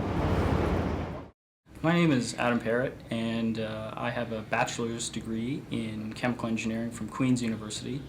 I've been working for an environmental consulting firm for a number of years. When the USGS collected samples of the World Trade Center dust, they found the iron microspheres. Insofar, the USGS does not have a valid explanation for the presence of these iron microspheres. But I've independently seen thermitic activity within two separate independent samples of World Trade Center dust. I'm Jerry Lobdell. I'm a retired physicist and chemical engineer.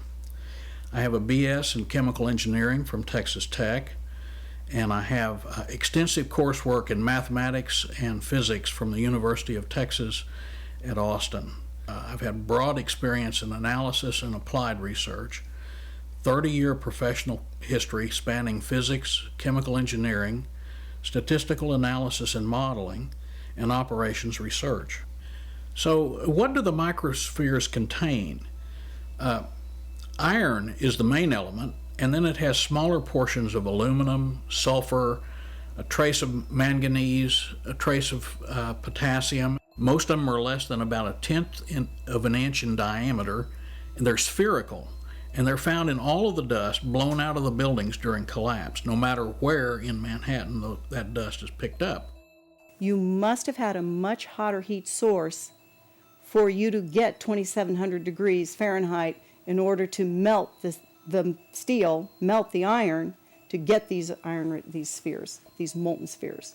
Your heat source must be something like a chemical reaction, an exothermic chemical reaction that reacts, in the case of thermite, reacts at 4500 degrees Fahrenheit. My contention, based on finding thermite residue in the dust, is that it happened before. It didn't happen after in the fires that ensued in the rubble pile afterwards. It's all the characteristics of the microspheres, along with what I see in the attack of the beams that were actually found, tell me that thermite was involved in melting those steel beams.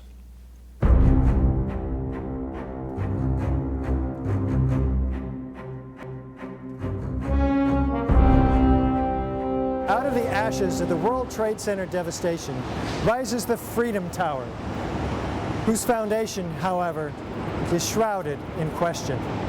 For example, in the World Trade Center dust, an international team of scientists find an advanced form of highly energetic nanothermite composites. What is it, and where does it come from? My name is Niels Harriet. I have a master and a Ph.D. in chemistry, and I'm associate professor at the University of Copenhagen, and I have been so for almost 40 years.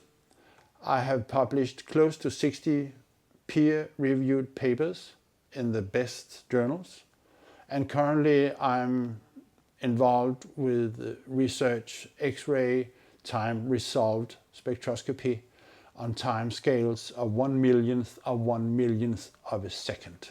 In the dust, we found what we characterize as unreacted thermitic material in the shape of some very tiny red-gray chips, which have different properties. Most importantly is they're still reacting, some of them, and in the reaction they produce molten iron, which is the prime indication of a thermitic reaction. And such a reaction can be used to destroy steel structures. What we have found is a modern version of thermite, which we call nanothermite, which is produced in a different way. It is not just two powders being mixed. The material is actually built from the atom scale up. We call it the bottom-up procedure, which is what you do in nanotechnology. This has two consequences for the nanothermite, which distinguishes it from the classical thermite. First, the ingredients are much smaller, which means they are reacting faster and they are more easily ignited. The primary elements in the red material are aluminum, iron oxide, as well as silicon and carbon. The iron oxide appears in faceted grains, approximately 100 nanometers across. The aluminum appears in thin platelets, about 40 nanometers thick. It is the small size of the particles involved in this material that allow us to characterize it as nanothermite. In ordinary thermite, the particle size is much larger, and hence ordinary thermite is an incendiary. Whereas as the particle size becomes smaller and smaller, it can become explosive. Superthermite is sometimes called. This red material contains also a significant amount of carbon, and the formulation of nanothermite as described by National Laboratory publications also implies the presence of carbon. Very typically. The organic is used with nanothermite in order to produce gas. That is a very high pressure gas that makes the nanothermite an explosive. We do have descriptions from the Livermore National Laboratory in particular of how they fabricated this material, but to fabricate it is not so easy.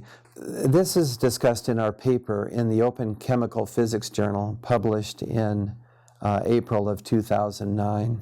So far, none of these papers have been refuted in the literature, the scientific literature. So that means they are unchallenged in the scientific sense.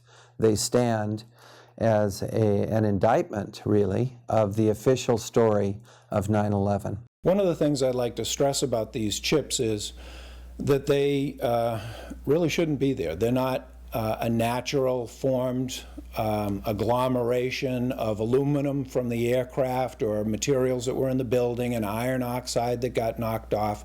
It isn't just a haphazard bringing together of iron oxide and aluminum, which is the basic components of thermite. This is a material that is made up of nano-sized particles that are all very uniform, very symmetrical. The formulation of the gray chips is nano-sized.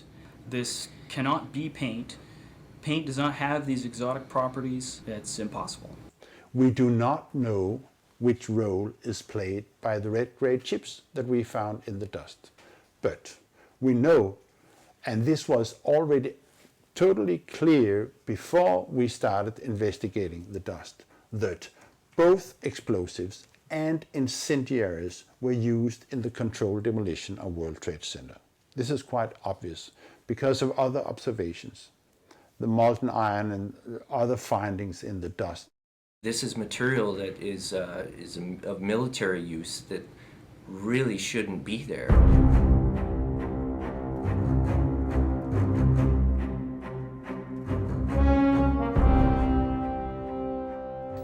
And our whole society is being led to believe that these fundamental laws of physics, hard science, don't apply anymore.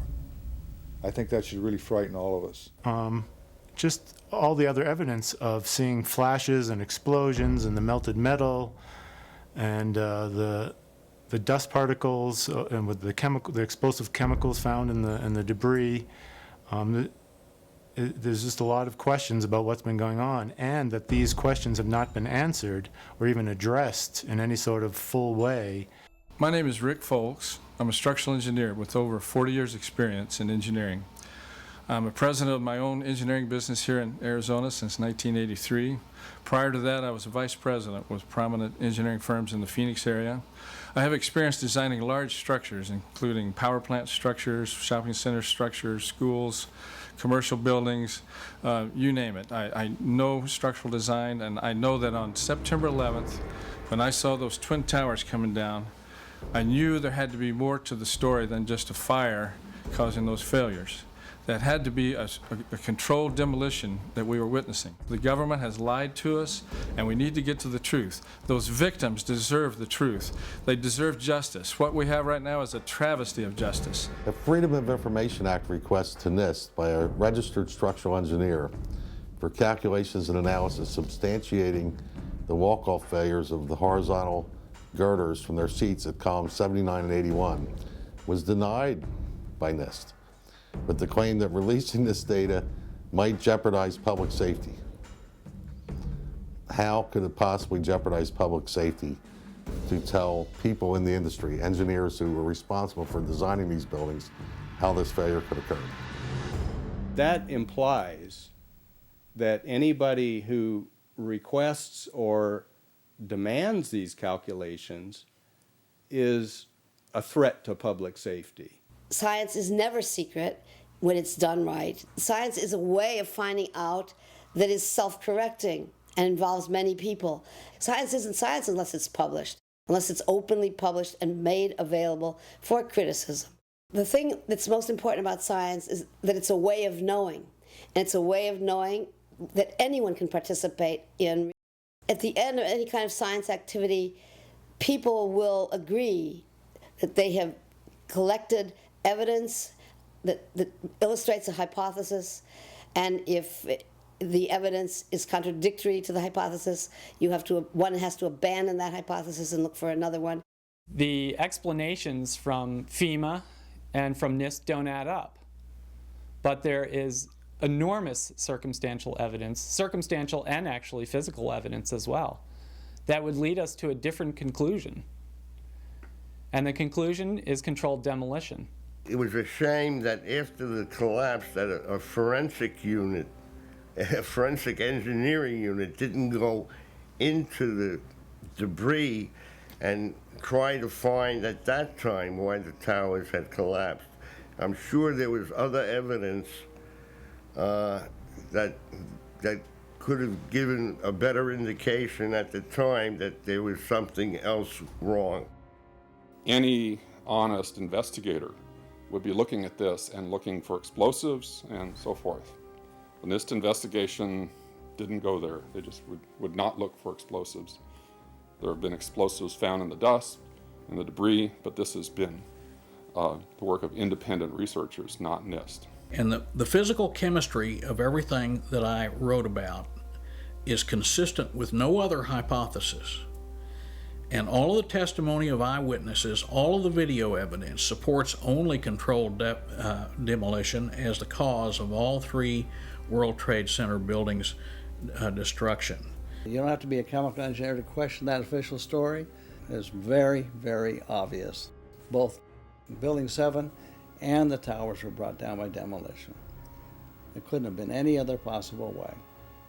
That conclusion I come to based upon, first of all, my training and my education, particularly my experience in blowing up major structures that had been designed to withstand blasts. The experience that I had gained in the military and as an engineer was irrefutable. Those buildings were brought down by explosives. So the preconceived notion of NIST is that there's no evidence for explosives, and so there's no point in looking. That is the most unscientific thing that you can possibly think of, not to look because you don't expect to find evidence, and in fact the evidence is overwhelming. They state these conclusions for which there's virtually no evidence, and then they ignore conclusions that can be drawn from the evidence. It is my opinion as a former 12 Bravo combat engineer, well trained in the use of explosives, that this building, all three buildings were brought down as a result of controlled demolitions. Elevator company personnel had 24/7 access to the shafts, which is the normal time in the evening and early morning hours when they perform their maintenance. And of course, their access to the elevator shafts gave them total access to the surrounding core columns, the interior of the core columns. It took some kind of consciousness raising on my part before I was willing to look at the possibilities. And really, you need to go where the evidence leads. We know we've been lied to about 9/11. We don't know for sure who did it. We don't know exactly how they did everything. And that's why we need a new investigation to find out. But in the meantime, there are things we do know. We do know that there was a massive cover-up, that there was evidence hidden and destroyed. And given these conclusions, what remedy do these professionals recommend? The 3 skyscrapers were taken down in a controlled demolition. And all we're asking for is a new investigation. And the NIST also will investigate the dust for remaining explosives. At Firefighters for 9/11 Truth, that's what we're asking for, is we're asking for an investigation that follows national standards. I'm Jody Gibbs. I was licensed for general building and heavy construction as well as architecture over 35 years ago. I was educated at Yale University, the Harvard Graduate School of Design, the Yale Graduate School of Art and Architecture, and I taught at MIT as an adjunct faculty for a number of years in the Graduate School of Architecture. My reasons for looking and demanding and urging people to see that we get a judicial investigation are really very simple. No high-rise steel structure has ever been destroyed by a fire in the history of construction. We have eyewitness testimony of firemen, policemen, news reporters, and occupants of the building to explosions, an enormous number of eyewitness testimonies. Fourth, the buildings fall at a speed which can only occur if the structure has been removed, the vertical structure. We also now have the evidence of thermite and thermate explosives. Most of these things were not even mentioned in the 9/11 Commission report. It's for this reason I urge all architects and engineers to look into the matter, look at the evidence that is available, and sign on to the demands of architects and engineers for 9/11 Truth in demanding that we get a judicial investigation. I signed the petition for architects and engineers for 9/11 Truth because I felt it was an organization trying to get at the truth of what in fact actually happened, what brought those buildings down. So what I'm looking for is a new investigation where all of the original information and tests and hypotheses are re-examined, as well as the ones that have surfaced since, the new ones, including the allegations of controlled demolition. I don't think any of us are pointing fingers at this time. We're just saying, let's reopen it. Let's look at it objectively. Let's look at the evidence, not these fabricated computer models and hearsay and all these predetermined conclusions. Let's really open it up again and investigate this thing properly and then come to conclusions.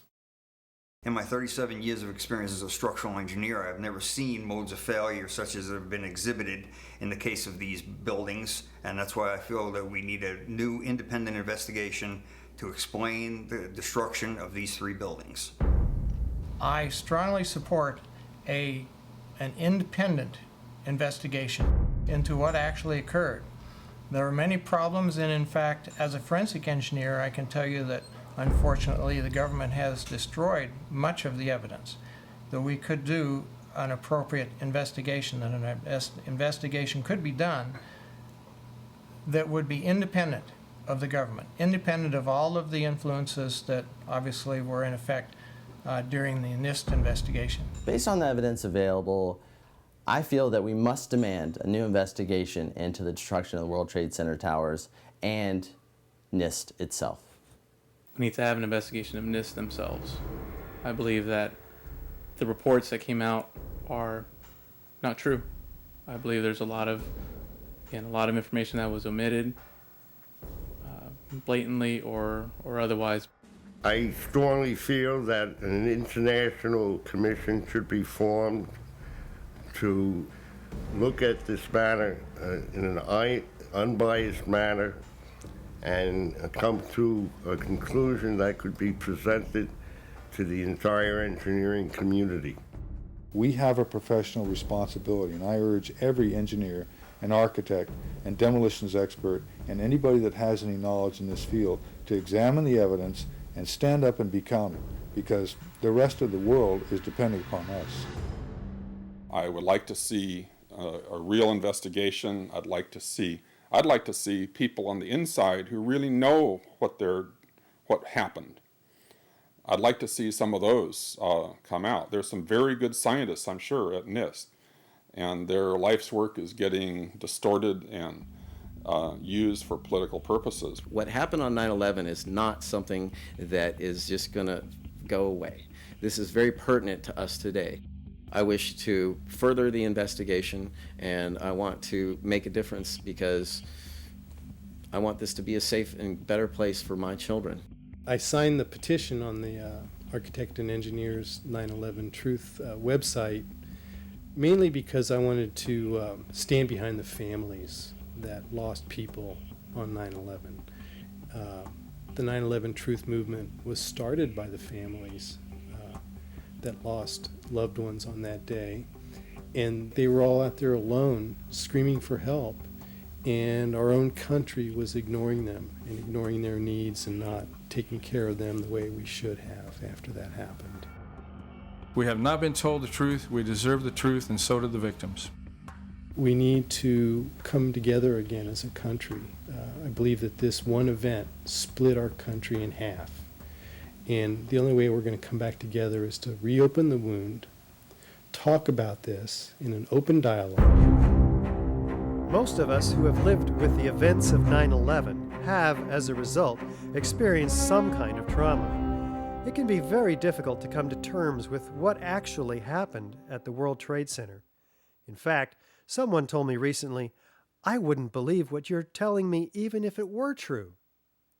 Our petition signers with psychological expertise have stepped forward to offer their insight. While this segment is clearly outside the knowledge base of the architects and engineers for 9/11 Truth, these experts in psychology highlight their valuable experience for us as to why this evidence can still be so difficult for people to accept. At this point, we have 9 years of hard scientific evidence that disproves the government theory about what happened on September 11th, and yet people continue to be either oblivious to the fact that this information exists or completely resistant to looking at this information. So the question becomes why? Why is it that people have so much trouble hearing this information? From my work, I think we would be remiss not to look at the impact of trauma. My name is Marty Hopper, and I'm a Ph.D. clinical psychologist. I've been working and living for the past 30 years here in Boulder, Colorado. For the past 11 years, my work has focused on helping people who have experienced personal trauma. Now, as we know, the horrors of what happened on 9/11 were televised all over the world, and they were televised, in fact, live. We witnessed the deaths of almost 3,000 of our fellow Americans. We know this had a very severe and traumatic impact on a large majority of the population. I myself cried for weeks after September 11th. A friend of mine who is a psychologist in practice here in Boulder said that her caseload increased tremendously after 9/11, and people that she hadn't seen in 10 years were coming back into her practice. So I think it's safe to say that collectively as a nation, because of what happened on September 11th, we experienced trauma. I'm Fran Schur, and I have a master's degree from the University of Colorado. I've had a private practice as a psychotherapist and as a licensed professional counselor for about 20 years. Why do people resist this information, the information that shows that the official story about 9/11 cannot be true? What I've learned is that as humans, each of us have a worldview, and that worldview is usually formed in great part by the culture we grow up in. When we hear information that contradicts our worldview, social psychologists call the resulting insecurity cognitive dissonance. For example, with 9/11, we have one cognition, which is what the official story of 9/11, what our government told us, what our media repeated to us over and over, that 19 Muslims attacked us. On the other hand, we have what scientists, researchers, architects, engineers are now beginning to tell us, which is that there is evidence that shows that the official story cannot be true. So now we've lost our sense of security. We are starting to feel vulnerable. Now we're confused. 9/11 Truth challenges some of our most fundamental beliefs about our government and about our country. When your beliefs are challenged or when two beliefs are inconsistent, cognitive dissonance is created. 9/11 Truth challenges the beliefs that our country protects us and keeps us safe and that America is the good guy. My name is Bob Hopper, and I have a Ph.D. in clinical psychology from the University of Cincinnati. For the past 29 years, I've been a licensed Ph.D. clinical psychologist in Boulder, Colorado. When your beliefs are challenged, fear and anxiety are created. In response to that, our psychological defenses kick in, and they protect us from these emotions. Denial, which is probably the most primitive psychological defense, is the one most likely to kick in when our beliefs are challenged. I'm Danielle Dupré, Ph.D., originally from Switzerland, where I studied psychology and psychoanalysis. For the past 15 years, I've been empowering people who have experienced significant trauma. America is a powerful nation. It has never been attacked. We were confident, we felt secure, and all of a sudden that security collapsed. People started to be fearful. With all those rumors, those news, people didn't know what to think about. And it's a very, very uncomfortable state to be in. And eventually, our mind shuts off. Just like when a computer is overloaded, our minds get overloaded. We can't handle it anymore, and we shut down. It's easier to deny it and move on with our lives. What some of us will tend to do is deny the evidence that's coming our way and stick to the original story, the official story, and to try to regain our equilibrium in that way. Another thing we can do is decide to look at the conflicting evidence and be sincere and be open-minded and look at both sides of the issue and then make up our own mind about what reality is. I'm Dorothy Lorig. I have a master's degree in counseling psychology from the University of Colorado, and I've been practicing reevaluation counseling for over 16 years. If we can think of our worldview as being sort of our mental and emotional home, I think all of us will do just about anything to defend our homes, to defend our families.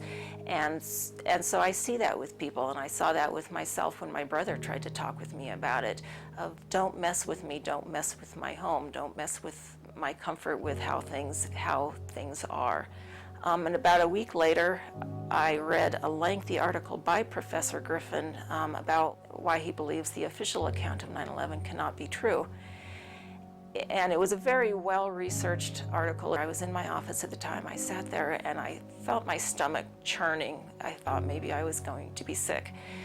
And I leaped out of my chair and ran out the door and took a long walk around the block, around several blocks, and just broke down. I understand now that what was happening was my worldview about my government being in some way my protector, almost like a parent, had been dashed, and it was like being cast out into the wilderness, I think is the closest way to describe that feeling. And I sobbed, felt like the ground had completely disappeared beneath my feet. And I knew at some point during the walk that I knew that I was going to have to become active in educating other people about this, that for me to retain any sense of integrity, I was going to have to take some action. I couldn't just let something like this go. Many people respond to these truths in a very deep way. Some have a visceral reaction like they've been punched in the stomach. To begin to accept the possibility that the government was involved is like opening Pandora's box. If you open the lid and peek in a little bit, it's going to challenge some of your fundamental beliefs about the world. Well, here are a few of those spontaneous initial reactions to hearing the contradictory evidence about 9/11. I don't want to know the truth, or I'd become too negative and psychologically go downhill. I'm not sure I want to know. If this is true, then up would be down and down would be up. My life would never be the same. Fran, I refuse to believe that many Americans could be that treasonous. Someone would have talked, but these are beliefs. They are not scientific facts, but these beliefs do keep us from looking at the empirical evidence.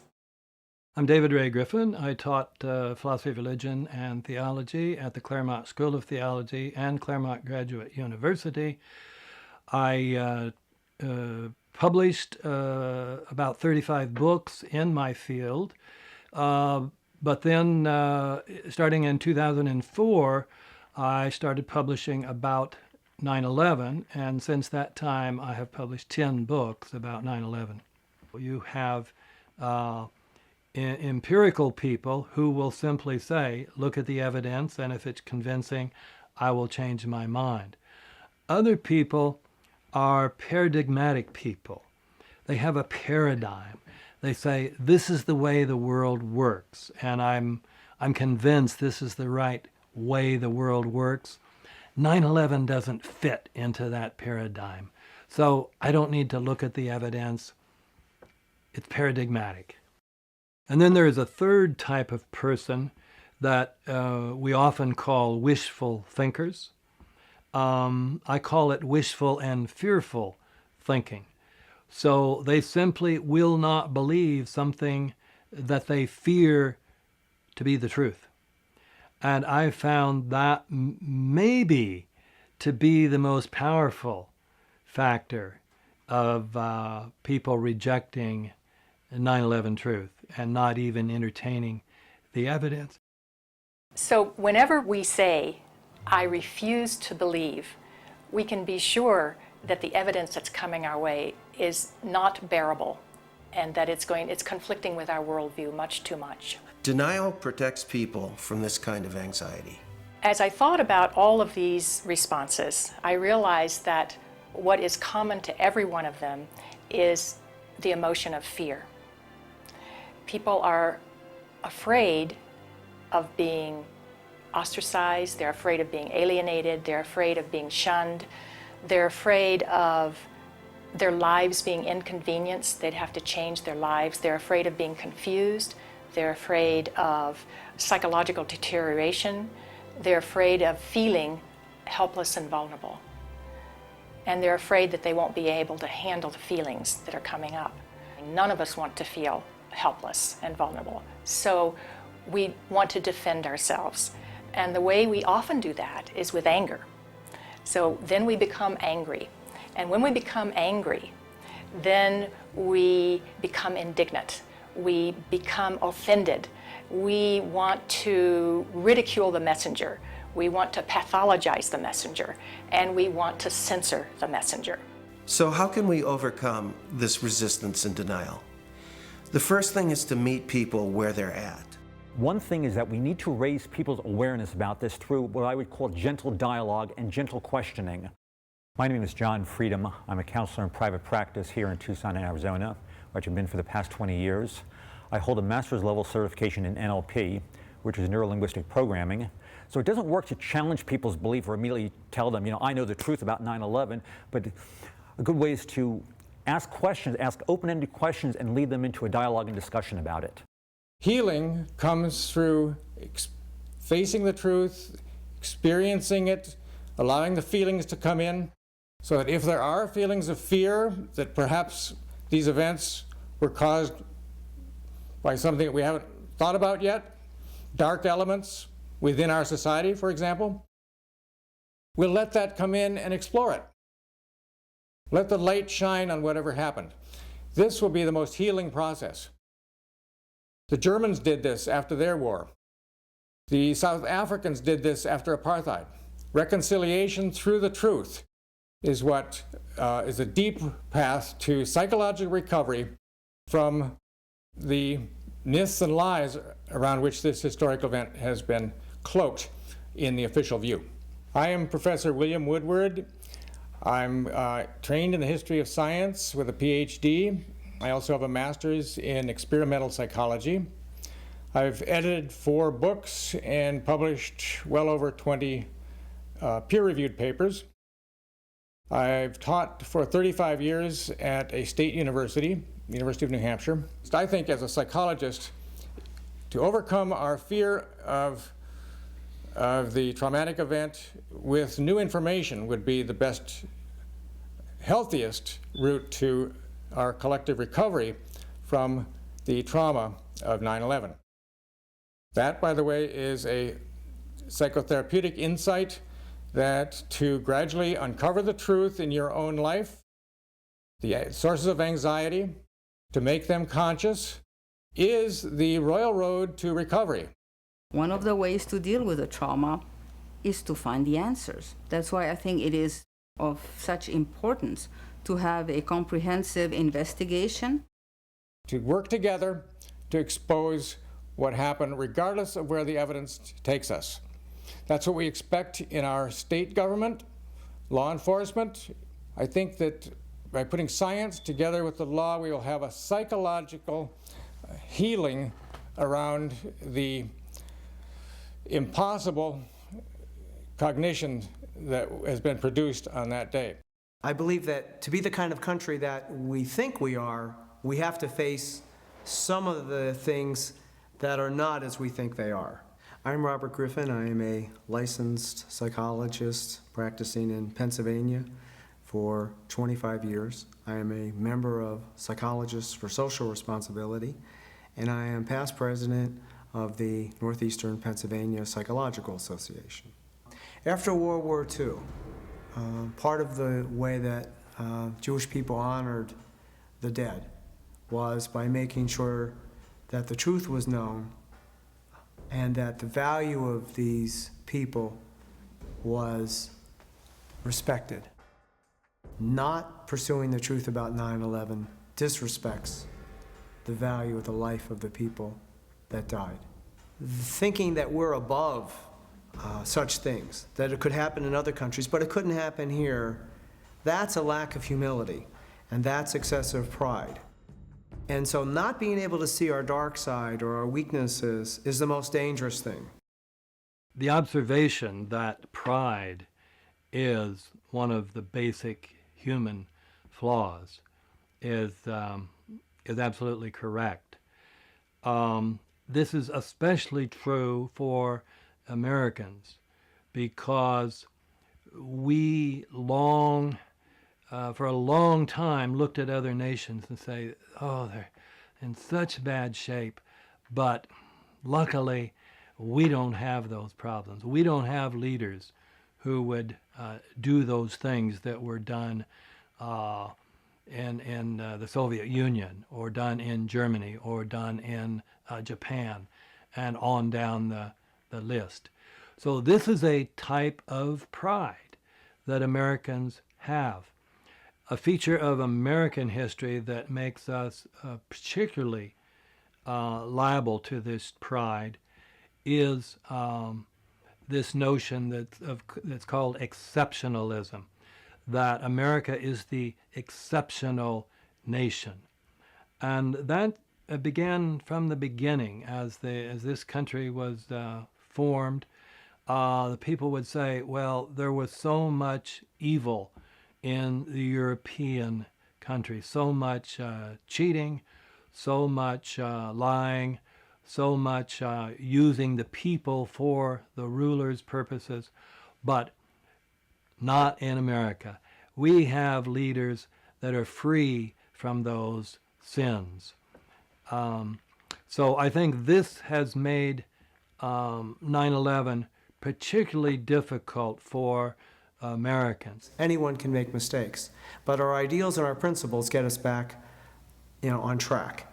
This is one of the defining issues of our time. So we need to understand that questioning is patriotic. Questioning is what we're supposed to do as citizens. That's our duty. When we come to the national level, when something like 9/11 happens, we need to be sure that we have a real investigation into who the perpetrators are, and then we need to be sure that those perpetrators are held legally accountable. It's part of the healing process on the individual level as on the collective level.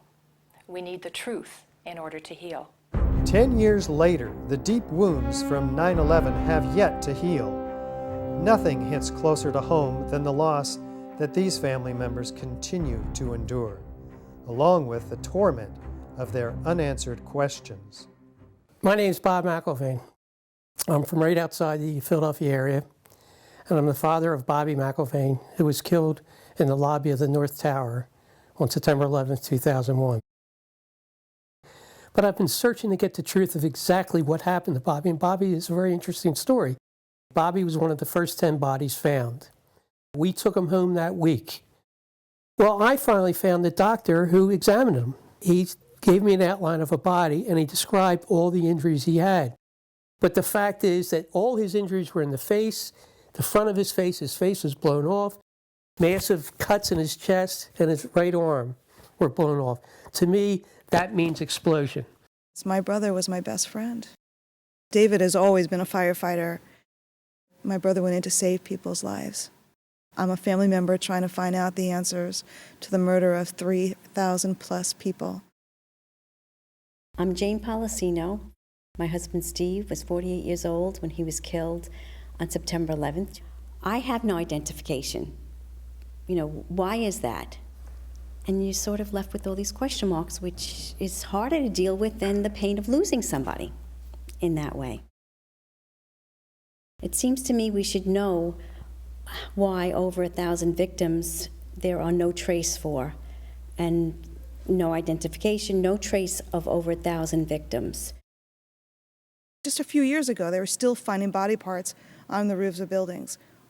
What is that? We should know why there are over 700 bone fragments found on the top of Deutsche Bank building less than a half an inch long. We should have that information. Why were they up there? Why weren't they found? What kind of explosion was there? And the explosions were brought up many a times, talking to firemen, talking to medics, talking to everyone. Everybody talked about these explosions. I want the officials that are in power to ask the questions. I want answers. We never had answers. Nobody ever stopped to have a scientific investigation. Please look at architects and engineers. People all around the world, scientists, all around the world are questioning this, that these towers could not have come down. But when you bring science into the equation, that's so important because you can't argue against science. And there's some deep, deep explaining to do. The bottom line is that it needs to be investigated properly. The forensic evidence that you've seen is very real. New light has been shown. A third beam now reaches into the pitch black sky and stands in for the still officially unexplained free-fall destruction of the World Trade Center Building 7. The obvious dark truth about Building 7 may very well provide the key to justice for the victims of the destruction of the Twin Towers.